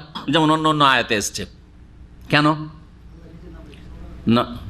আল্লাহর কালাম মানে আল্লাহর বাণী, এই জন্য বলা হয় যে আল্লাহ রাব্বুল আলামিন তাকে বিনা বাবায়, যে মাধ্যম রয়েছে, বাবা মায়ের মিলনের মাধ্যমে ছেলে মেয়ে ভূমিষ্ঠ হবে, ঠিক না? এই মাধ্যম ছাড়া আল্লাহ সৃষ্টি করেছেন, কি দিয়ে সৃষ্টি করেছেন? তার একটি কালেমা দিয়ে। সেই কালেমা হচ্ছে কুন, হয়ে যাও, সৃষ্টি হও তুমি তোমার মায়ের পেটে, বিনা বাপে, কুন। এই জন্য ঈসা আলাইহিস সালাম হচ্ছে আল্লাহর স্পেশাল কালেমা। রূহ, রূহ কি জন্য বলা হয়েছে? যে আল্লাহ রাব্বুল পক্ষ থেকে স্পেশাল এই আত্মা, জি, বিনা মাধ্যমে। এবং জিবরাইল আলাইহিস সালাম ফুঁক দিয়েছেন, হ্যাঁ, তার মায়ের বক্ষে, যেই ফুঁকের মাধ্যমে গর্ভধারণ করেছে মারিয়াম আলাইহিস সালাম। মুসাদ্দিকান, তার মানে ইয়াহিয়া আলাইহিস সালামের নবুয়তের যুগ আর ঈসা আলাইহিস সালামের নবুয়তের যুগ কাছাকাছি সময়, কাছাকাছি সময়। তো ইয়াহিয়া আলাইহিস সালামও সমর্থক হবেন কার? বেকালিমাতিম মিন আল্লাহ, আল্লাহর এই কালেমা, অর্থাৎ ঈসা আলাইহিস সালামের দাওয়াতের। ঈসা আলাইহিস সালাম যে রিসালাত এবং দাওয়াত নিয়ে আসবেন তৌহিদের, আল্লাহর দ্বীনের, এই দাওয়াতের তিনি সত্যায়নকারী বা সমর্থক হবেন। ওয়া সাইয়্যিদান, এবং তিনি জননেতা হবেন। সাইয়্যিদ সর্দার বলা হয়, সাইয়্যিদ মানে নেতা, জননেতা হবেন। নেতৃত্ব দুই রকম, একটা হচ্ছে পার্থিব নেতৃত্ব, ক্ষমতার নেতৃত্ব, যেটাকে আজকাল আসল নেতৃত্ব বলা হয়। আর একটা হচ্ছে দিনী নেতৃত্ব, আল কিয়াদা দিনিয়া, ধর্মীয় লিডারশিপ। তো ইয়াহিয়া আলাইহিস সালামকে আল্লাহ তো রাজত্বের নেতৃত্ব দেননি। সাইয়্যিদ যে আল্লাহ বললেন, তিনি কি রাজা হয়েছেন? তিনি কি খলিফা হয়েছেন? না, হন নাই। দাউদ আলাইহিস সালাম খলিফা ছিলেন, সুলাইমান আলাইহিস সালাম বাদশাহ ছিলেন, তাই না? দাউদ আলাইহিস সালাম বাপের পরে। মুহাম্মদ রাসূলুল্লাহ সাল্লাল্লাহু আলাইহি সাল্লাম আল্লাহ পাক খেলাফত দান করেছেন। অধিকাংশ আম্বিয়া রসুলগণ এই খেলাফত নেননি অথবা হাসিল করেন, ওখান পর্যন্ত পৌঁছেননি। কারণ এটাই দিনের লক্ষ্য উদ্দেশ্য নয়। যেমন এক শ্রেণীর লোকেরা সংগঠন করে শুধু এই উদ্দেশ্যে যে আমাদেরকে কি করতে হবে, একামতে দিন করতে হবে। আর একামতে দিন মানে নামাজ রোজা জাকাত এগুলো না, একামতে দিন মানে ক্ষমতাটা হাতে নিতে আমাদেরকে, তোমরা কেন করো, আমরা করব। এটা এমন একটা ভুল, যেই ভুলের কারণে লক্ষ লক্ষ মানুষ গুমরা হয়ে রয়েছে, লক্ষ লক্ষ মানুষ গুমরা হয়ে রয়েছে। আল্লাহ পাক রব্বুল এদেরকে যেন হেদায়েত দান করেন। আর এদের দুনিয়ার যে দুর্দিন এসেছে, বালা মুসিবত, এর পিছনে মুখ্য কারণ হচ্ছে এটা, এই পার্থিব গরজ তাদেরকে দুনিয়াতে ক্ষতিগ্রস্ত করেছে। আখেরাতে কি হবে সেটা আল্লাহ ভালো জানে। আখেরাতের কথা বলবো না, আখেরাতে ইখওয়ানুল মুসলিমিন অথবা জামাত ইসলামী তাদের আখেরাতের কথা বলবো না, কিন্তু দুনিয়াতে তারা ক্ষতিগ্রস্ত বর্তমান যুগে। এবং এর আগেও এর পিছনে কারণ তাদের ইসলামের অপব্যাখ্যা, ভুল ব্যাখ্যা। যারা ওই অপব্যাখ্যা করেছে এবং জনগণকে গোমরাহ করেছে এবং দুনিয়া থেকে চলে গেছে, আল্লাহ রাব্বুল আলামিন তাদের সাথে যেটা করার করেছে, আফজা ইলা মা কাদ্দামা। আর যারা বেঁচে আছেন তাদেরকে আল্লাহ হেদায়েত দান করেন, তাদেরকে সঠিক দিনের দিকে ফিরে আসার তৌফিক দান করেন। আম্বিয়া রসুলগণের যে দাওয়াত ছিল তৌহিদের দাওয়াত, মূলত তৌহিদুল ইবাদার দাওয়াত, তৌহিদের রুবুবিয়ার দাওয়াত, তৌহিদুল আসমা ও সিফাতের দাওয়াত, এই তৌহিদগুলি প্রতিষ্ঠা করার তৌফিক দান করেন। এগুলি প্রতিষ্ঠা করে দিলে আল্লাহ নিয়ামত হিসাবে খেলাফত দেবেন, এই ওয়াদা সূরা নূরে আল্লাহ করেছেন। কিন্তু না, আমরা নামাজ রোজা এই জন্যই করছি যে আমাকে ওখানে পৌঁছিতে হবে এবং ওদেরকে বিতাড়িত করতে হবে। এটা যখন বুঝতে পেরেছে অন্য লোকেরা, তখন আর দুনিয়াতে কল্যাণ নেই, এই দুর্দিন নেমে এসেছে। আর আল্লাহও দেখছেন যে এদের গরজ আখেরাত না, এদের গরজ আসলে ওখানে ওই নেতৃত্বে পৌঁছা। সুতরাং আল্লাহ অসহায় তাদেরকে ছেড়ে দিয়েছেন। ভালো করে শুনে রাখেন আমার কথাটি। এখনও বলছি, তাদের ফিরে আসা উচিত এবং দাওয়াতের কাজে শরীক হওয়া উচিত, দাওয়াতি কাজে সহযোগিতা করা উচিত, ইসলাহ এবং সংস্কার সংশোধনের কাজ করা উচিত। শিরক বিদআত কুফরি হচ্ছে, সেগুলি ইসলাহ সংশোধন করা উচিত। জনগণের মাঝে গিয়ে ইসলামের দাওয়াত দেওয়া উচিত, বেনামাজিকে নামাজি বানানো উচিত। যারা কবর মাজার পূজায় লিপ্ত রয়েছে, এই কবর মাজারগুলিকে উৎখাত করা উচিত। এইসব কাজে তাদের নামা উচিত। আল্লাহ পাক যেন তৌফিক দান করেন। বলছিলাম যে কি বলছিলাম, সাইয়্যিদান, তাই না? এই সাইয়্যিদ বলতে গেলে সাইয়্যিদ একটা হচ্ছে দুনিয়াবি পার্থিব নেতৃত্ব। পার্থিব নেতৃত্ব ইয়াহিয়া আলাইহিস সালাম পাননি, আর আল্লাহ দেননি তাকে।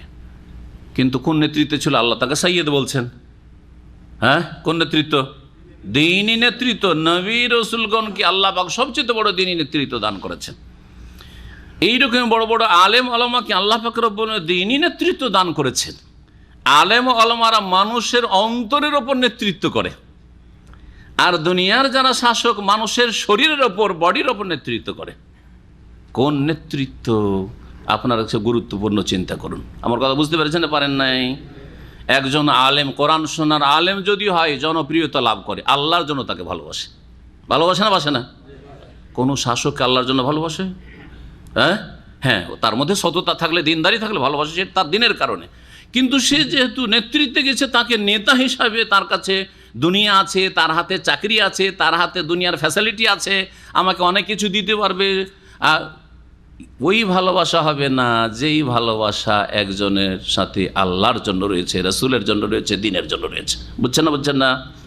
আব্দুল্লাহ বিন মুবারক রাদিয়াল্লাহু তাআলা বললেও যায়, রাহিমাহুল্লাহ, প্রখ্যাত ইমাম এবং আল্লাহর বড় ওলি ছিলেন, সুবহানাল্লাহ। 1 বছর হজ করতেন, 1 বছর জিহাদ করতেন, এত বড় ইমাম ছিলেন। অথচ ইমাম বুখারী রাহমাতুল্লাহর বড় একজন মুহাদ্দিস ওস্তাদ।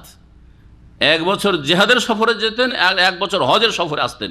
আর অনেক পয়সা আল্লাহ তাকে দিয়েছিলেন। হজে একা আসতেন না, শত শত লোককে নিজের খরচ, সমস্ত খরচ দিয়ে হজে নিয়ে আসতেন তিনি।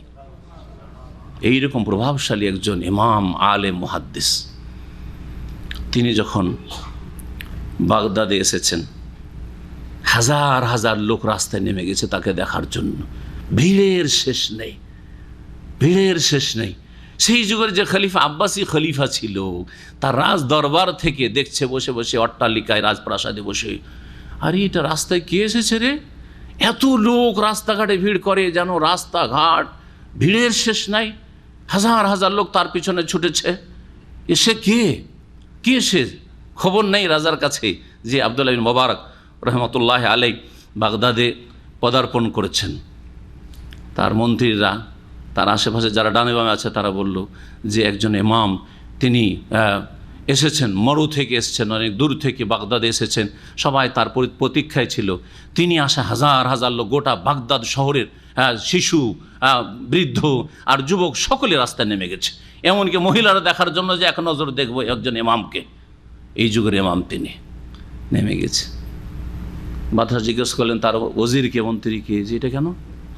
আরে আমি যখন রাস্তায় নামি, হাজার হাজার সেনাবাহিনী নিয়ে নামি, আর আমার সাথে কত আমার ভক্তরা থাকে, হ্যাঁ, তাদেরকে নিয়ে আমি তো রাস্তা শূন্য হয়ে যায়, একজন লোক রাস্তায় থাকে না, রাস্তা খালি খালি একবারে। পিছনে তোমাদের ছাড়া, সেনাবাহিনী ছাড়া, আমার বডিগার্ড ছাড়ার কাউকে খুঁজে পাওয়া যায় না। আর এর পিছনে কোনো বডিগার্ড নেই, কিছু নেই, এর কাছে কোনো নেতৃত্ব নেই, গদি নেই, এর পিছনে হাজার হাজার লোকেরা ছুটে।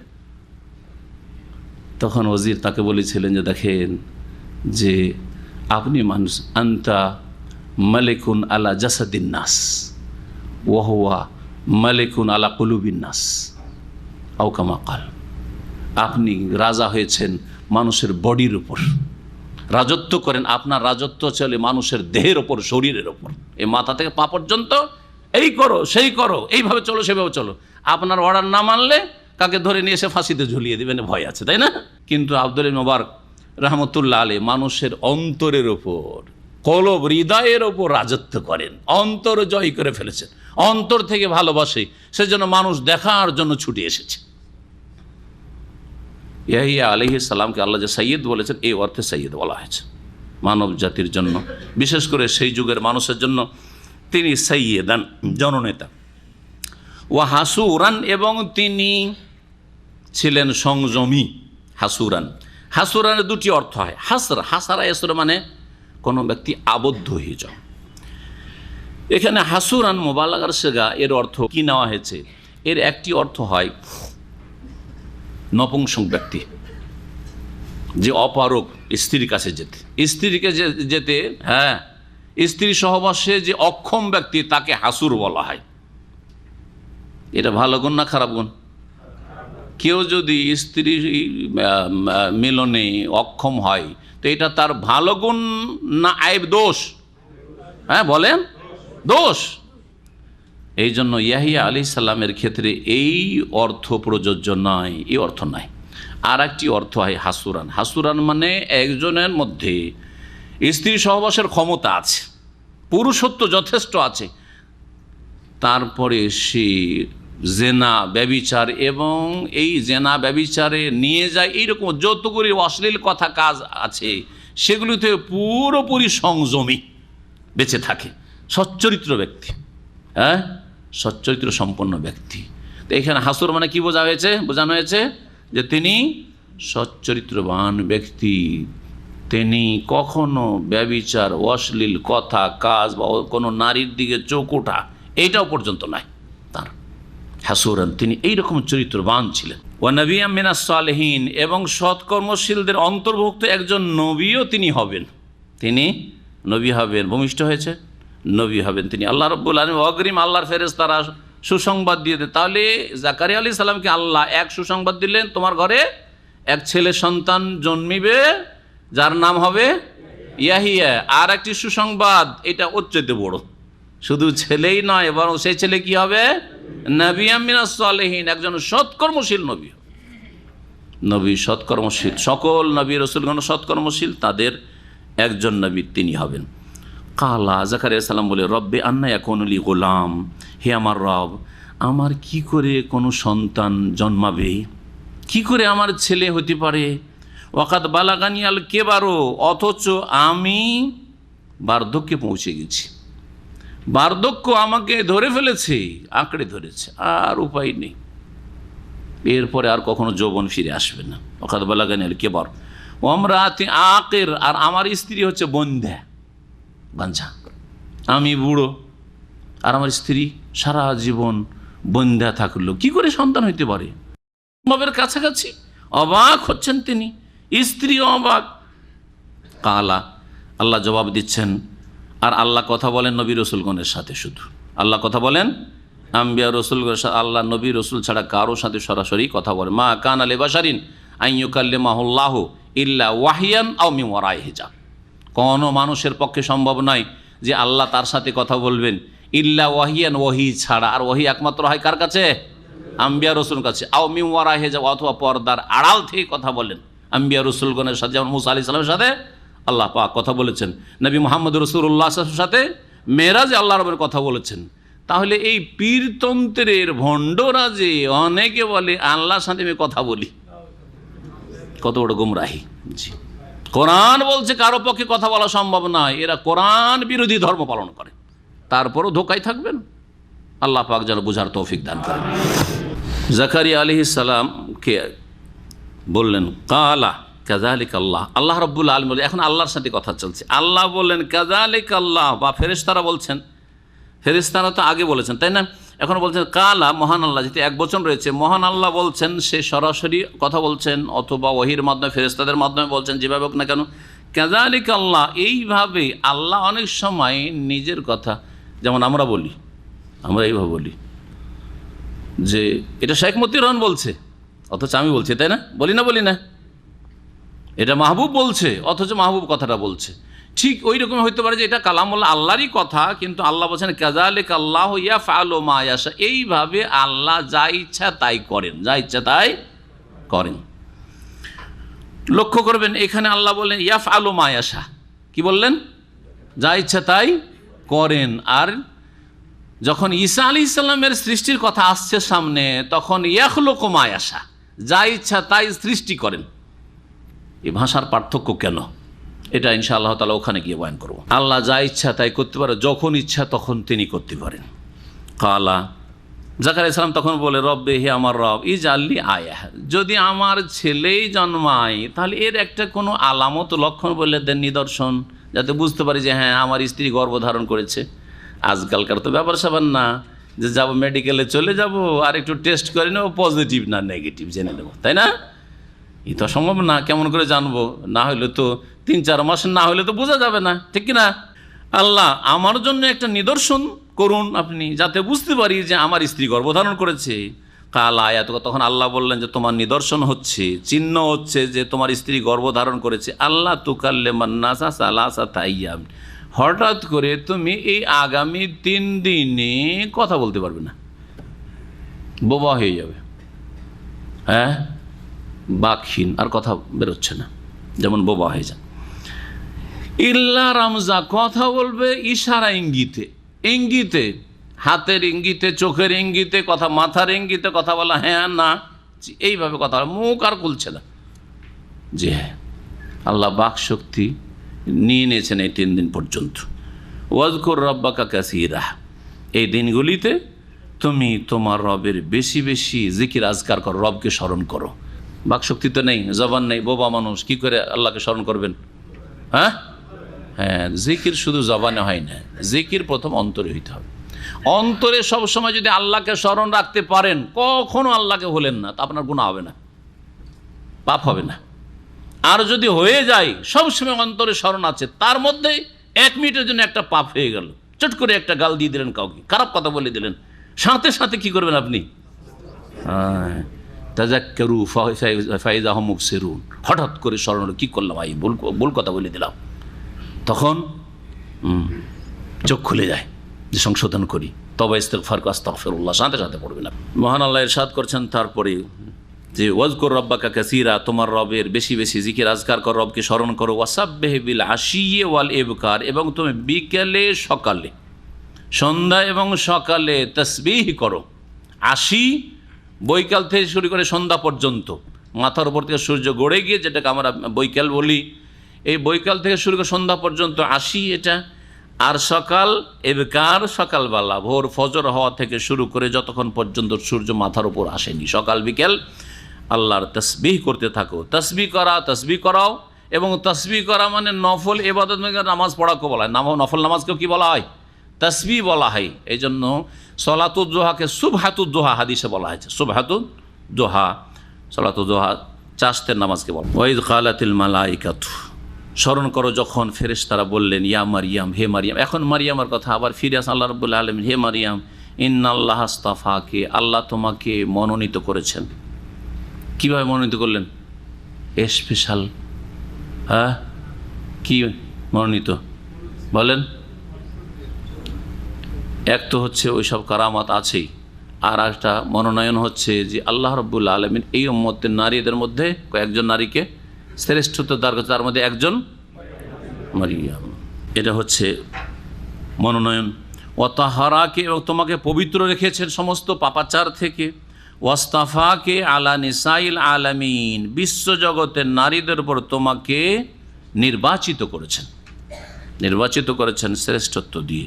ইয়া মারিয়াম, হে মারিয়াম উকনুতিল রব্বিকি, তোমার রবের বিনয়ের সাথে আনুগত্য করো। কুনুত মানে হচ্ছে বিনয়ের সাথে আনুগত্য করা। আত বেখুশুইন, এটা হচ্ছে কুনুত।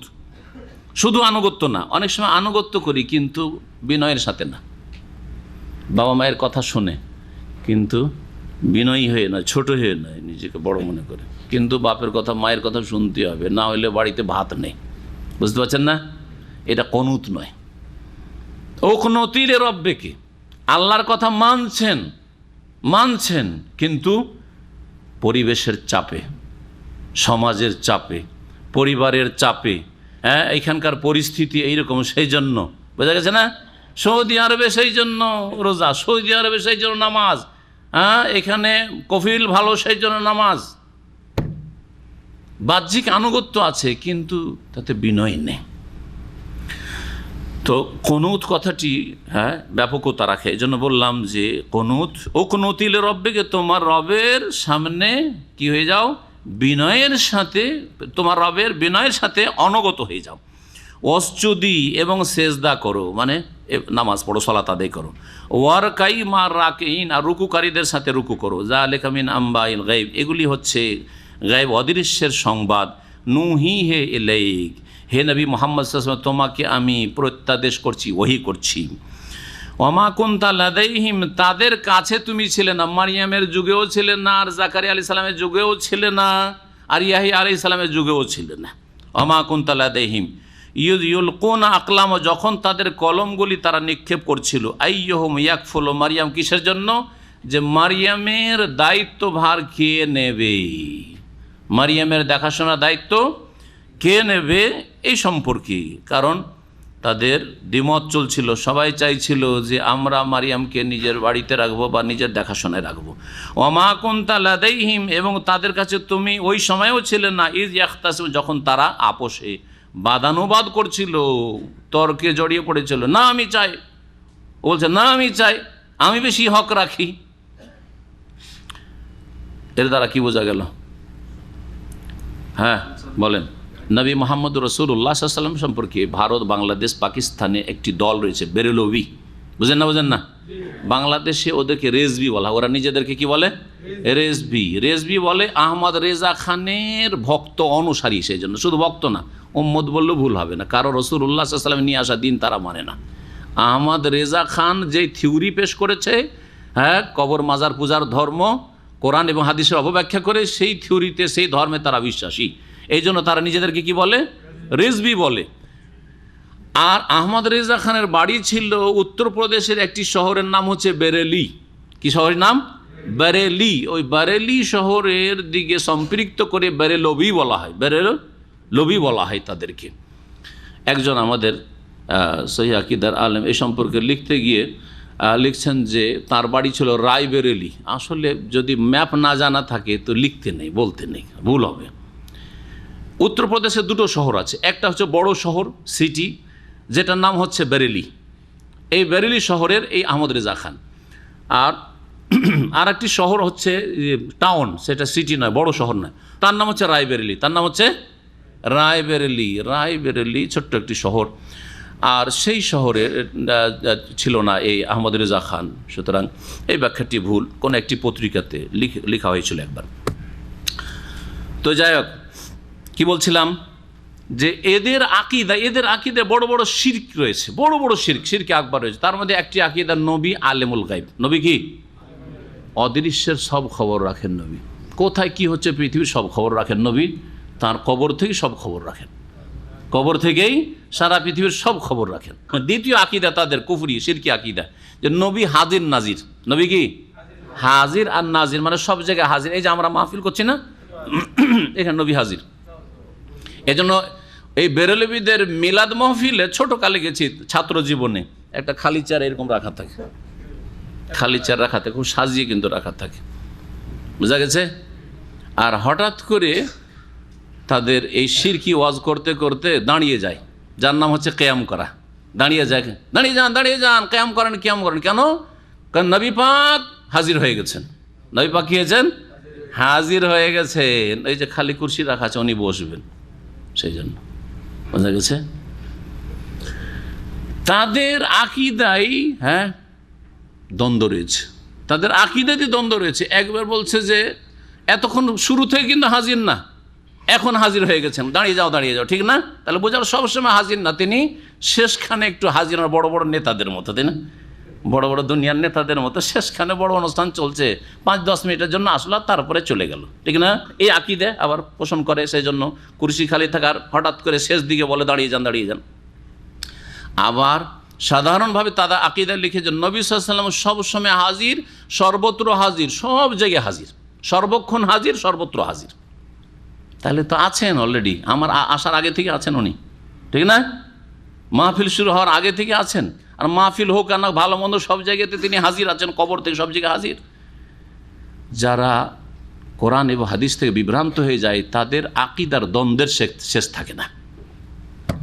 নবী হাজির, এটা তাদের আকিদায় বড় শিরকি আকিদা। নাজির মানে তদারককারী, তিনি সব কিছু দেখছেন, তিনি সব কিছু কি করছেন? তার কবর থেকে সারা পৃথিবীতে কোথায় কোন উম্মত কি অবস্থা আছে সব দেখছেন, তিনি সব কি করছেন? দেখছেন। এইটা হচ্ছে আর এক শিরকি কুফরি আকিদা। আল্লাহ একমাত্র দেখছেন যে আমরা কোথায় কি করছি, বোঝা গেছে না? যদি বলেন যে নবীও দেখছেন, তাহলে আল্লাহর সাথে শরীক করলেন না? শিরক, বড় শিরক। আল্লাহ সব জায়গায় তার জ্ঞানের দিক থেকে, ক্ষমতার দিক থেকে, পরিবেষ্টনের দিক থেকে হাজির। আপনি নবীকে হাজির করে দিলেন, আল্লাহর সাথে শরীক করলেন না? আল্লাহ হচ্ছেন আলেমুল গায়ব। নবীকে আল্লাহ ঘোষণা করাচ্ছেন কোরআনে কারীমের একাধিক আয়াতে, ওয়ালা আলামুল গায়বা, আমি গায়েব জানি না। আর বেরুলিবে বলছেন না নবী সব আলেমুল গায়ব জানে। তাহলে কোরআন বিরোধী ধর্ম না? নবী যদি আলেমুল গায়বী হন আর হাজির নাজির হন, অতীত হাজির, তার জীবদ্দশাতে হাজির, তার এন্তেকালের পরেও হাজির, এটাই কিন্তু তাদের কিতাবে লেখা আছে, বেরুলবিদের কিতাবে লেখা আছে। তাই যদি হয়তো আল্লাহ তো বলছেন যে ওমা কুনতাল্লাহ, হে নবী মুহাম্মদ সাল্লাল্লাহু আলাইহি সাল্লাম, তুমি ওই সময় ছিলে না, কিন্তু অনুপস্থিত। এরা বলছে হাজির, আর আল্লাহ বলছেন তুমি গায়ের হাজির। জাকারিয়া আলাইহিস সালামের যুগে, ইয়া আলাইহিস সালামের যুগে, ঈসা আলাইহিস সালামের যুগে, মারিয়ামের যুগে তুমি হাজির ছিল, ওমা কুনতাল্লাহ, এখানে ছিলে না। বুঝতে পারলেন না? তাহলে তাদের এই শিরকি আকীদার খণ্ড রয়েছে আয়াতে। সময় এগিয়ে চলে গেছে, এই পৃষ্ঠার একটি আয়াত রয়েছে, শেষ করি।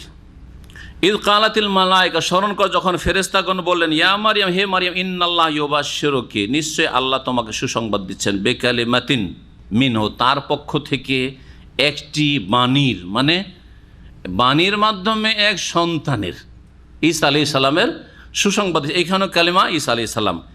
ইসমহুল মাসিহ, যেই বাণীর নাম হচ্ছে আল মাসিহ, তার নাম হচ্ছে একটি মাসিহ, এবং মারিয়াম পুত্র ঈসা, মারিয়াম পুত্র ঈসা আলাইহিস সালাম, ওয়াজিহান ফিদ দুনিয়া ওয়াল আখিরা, তিনি ইহজগৎ পরজগতে দুনিয়া আখেরাতে বড় সম্মানিত, মর্যাদা সম্পন্ন, অমিনাল মোকাররাবিন, এবং তিনি আল্লাহ রাব্বুল আলামিনের সান্নিধ্য লাভকারীদের অন্তর্ভুক্ত, আল্লাহ রাব্বুল আলামিনের নৈকট্য প্রাপ্তদের অন্তর্ভুক্ত। আল্লাহ রাব্বুল আলামিন বললেন ঈসা মসিহ আলাইহিস সালাম, ঈসাকে মসিহ কেন বলা হয়? কেন বলা হয়? মাসা ইয়ামসাহ মানে হাত বুলানো, হাত ফিরানো। ঈসা আলাইহিস সালাম কোনো জন্মান্ধের চোখের উপর হাত ফিরালে অথবা কুষ্ঠ রোগীর ওপর হাত ফিরালে সাথে সাথে রোগ নিরাময় হয়ে যেত, সেই জন্য তাকে কি বলা হয়েছে? মসিহ। ঈসা আলাইহিস সালামকে মসিহ বলা হয়, আবার দাজ্জালকে মসিহুদ দাজ্জাল বলা হয়। তাহলে এমন কোন বৈশিষ্ট্য হলো? আপনার যেটা নাম সেটা এক নাস্তিকেরও যদি নাম হয় তো খারাপ লাগবে না? লাগবে না? দূর রে, নামটা তো আমার ভালো, কিন্তু এক বড় নাস্তিকের নাম সেম আমার মতোই, খারাপ লাগবে না? লাগবে না? হ্যাঁ, এই জন্য ওলামারা বলেছেন, শুনে রাখেন ভালো করে, মসিহ দুই আলা কিসমাইন, দুই রকমের, মসিহুল হুদা আর মসিহুদ দালালা। হেদায়েতের মসিহ হচ্ছেন ঈসা আলাইহিস সালাম, আর গুমরাহির মসিহ হচ্ছে দাজ্জাল, এই কানা দাজ্জাল, গুমরাহির মসিহ। দাজ্জালকে মসিহ কেন বলা হয়? মাসায়ামসাহ মানে পৃথিবী ভ্রমণ করা থেকে কেউ কেউ বলেছেন, হ্যাঁ, আর কেউ বলেছেন যে তার চোখ একটা মুছা থাকবে, একবার চোখ বন্ধ, লেপা থাকবে, লেপা বুঝেন তো? হ্যাঁ, লেপা থাকবে, বন্ধ একবার একটা। তো এই জন্য তাকে কি বলা হয়েছে? মসিহ বলা হয়েছে। আর ঈসা আলাইহিস সালামকে মসিহ বলে, তিনি হেদায়েতের মসিহ, আর দাজ্জাল হচ্ছে গুমরাহির মসিহ। একটি হাদিস শোনাবো, সেটা না শোনালে অসম্পূর্ণ হয়ে যাবে। বললাম যে আল্লাহ রাব্বুল আলামিন কোরআনে কারিমে ইরশাদ করেছেন যে মারিয়াম আলাইহিস সালামকে কি করেছেন? ওয়াস্তাফাকে আলা নিসাইল আলাম, বিশ্ব জগতের নারীদের ওপর তাকে আল্লাহ কি করেছেন? সম্মানিত করেছেন মনোনয়নের মাধ্যমে। এই মনোনয়ন অথবা নির্বাচন আল্লাহ করেছেন।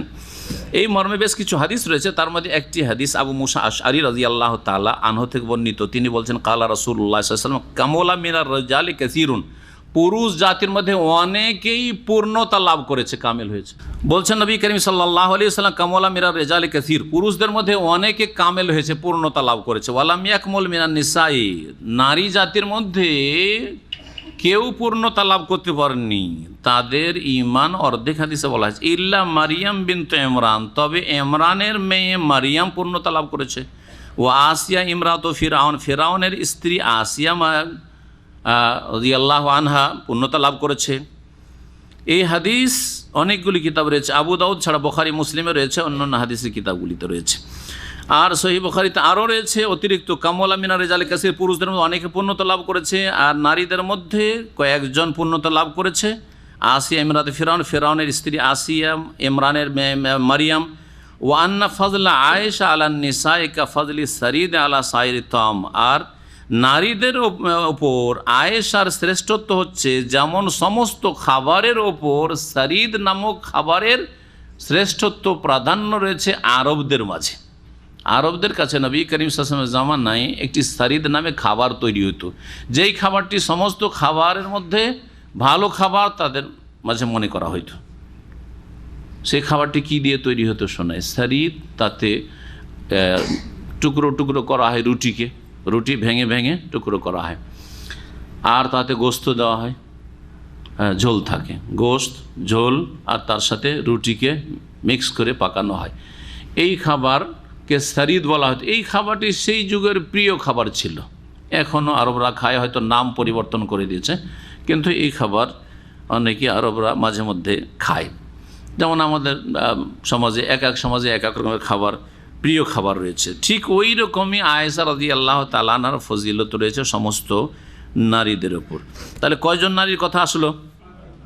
হ্যাঁ, আর একটি হাদিস শোনাই, এইগুলো তো বুখারী মুসলিমের শোনালাম। আর একটি হাদিস শোনাই, আলী বিন আবি তালিব রাদিয়াল্লাহু তাআলা আনহু থেকে বর্ণিত। তিনি বলছেন যে সামিআতু রাসূলুল্লাহ ইয়াকুল খায়রুন নিসাইহা মারিয়াম বিনতে ইমরান, ইমরানের মেয়ে মারিয়াম হচ্ছে নারীদের মধ্যে সবচাইতে শ্রেষ্ঠ নারী, খায়রুন নিসাইহা।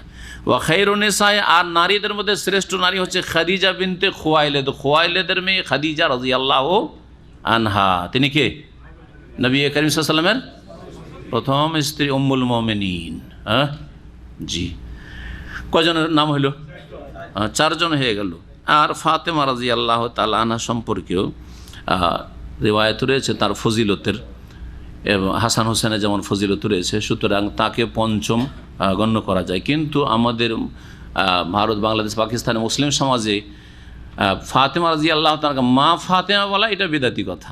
মা ফাতেমা বলা কি বেদাতি কথা, কারণ আল্লাহ বলছেন ওয়াজওয়াজুহু উম্মাহাতুহুম, নবীর বিবিগণ আমাদের উম্মতের মা। আমাদের মা কারা? নবীর স্ত্রীগণ। ফাতেমা কে? নবীর মেয়ে। তো নবীর প্রথম বিবি কে? খাদিজা, তাহলে আমাদের মা। আর খাদিজার পেট থেকে ভূমিষ্ঠ হলেন ফাতেমা রাদিয়াল্লাহু তাআলা। মা ফাতেমা, মেয়েও মা আর মেয়ের মাও মা, নাকি? আজব বেদাতিদের কথা এই পরিভাষা। সুতরাং এই বেদাতি ভাষাটি আপনারাও ছেড়ে দেন, আপনারা আগে ছাড়েন, বক্তারা ছাড়ুক আর না ছাড়ুক। বক্তাদের তো পয়সা দরকার। মা ফাতেমা বললে বেশি পয়সা দিবেন আপনারা। হ্যাঁ, শুধু ফাতেমা বললে না, এই বক্তা মজা লাগে না। সুর করে মা ফাতেমা বললে বেশি পয়সা বের করবেন। তো আপনারা আগে তওবা করেন, তখন বিদাতি মোল্লারা দেখবে যে না, বক্তারা দেখবে যে আর পোষায় না, আমাকে ডাকে না, ওই যে মা ফাতেমা বলার কারণে আর ডাকে না আমার জলসায়, বুঝছেন না? তখন ওরা ছাড়বে। আল্লাহ যেন হেদায়েত দান করেন। নবীর স্ত্রীদের নাম রাখেন, নবীর মেয়ের নাম রাখেন, জাইনাব রাখেন, উম্মে কুলসুম রাখেন, রোকাইয়া রাখেন, যে কোনো ভালো নাম রাখেন। এই ফতোয়া কোথায় পেলেন? আপনি যদি ফতোয়া দেন তো মুশকিল। হ্যাঁ। ওয়া সাল্লাল্লাহু আলা নবিয়িনা মুহাম্মদ ওয়া আলা আলিহি ওয়া সাহবিহি আজমাইন।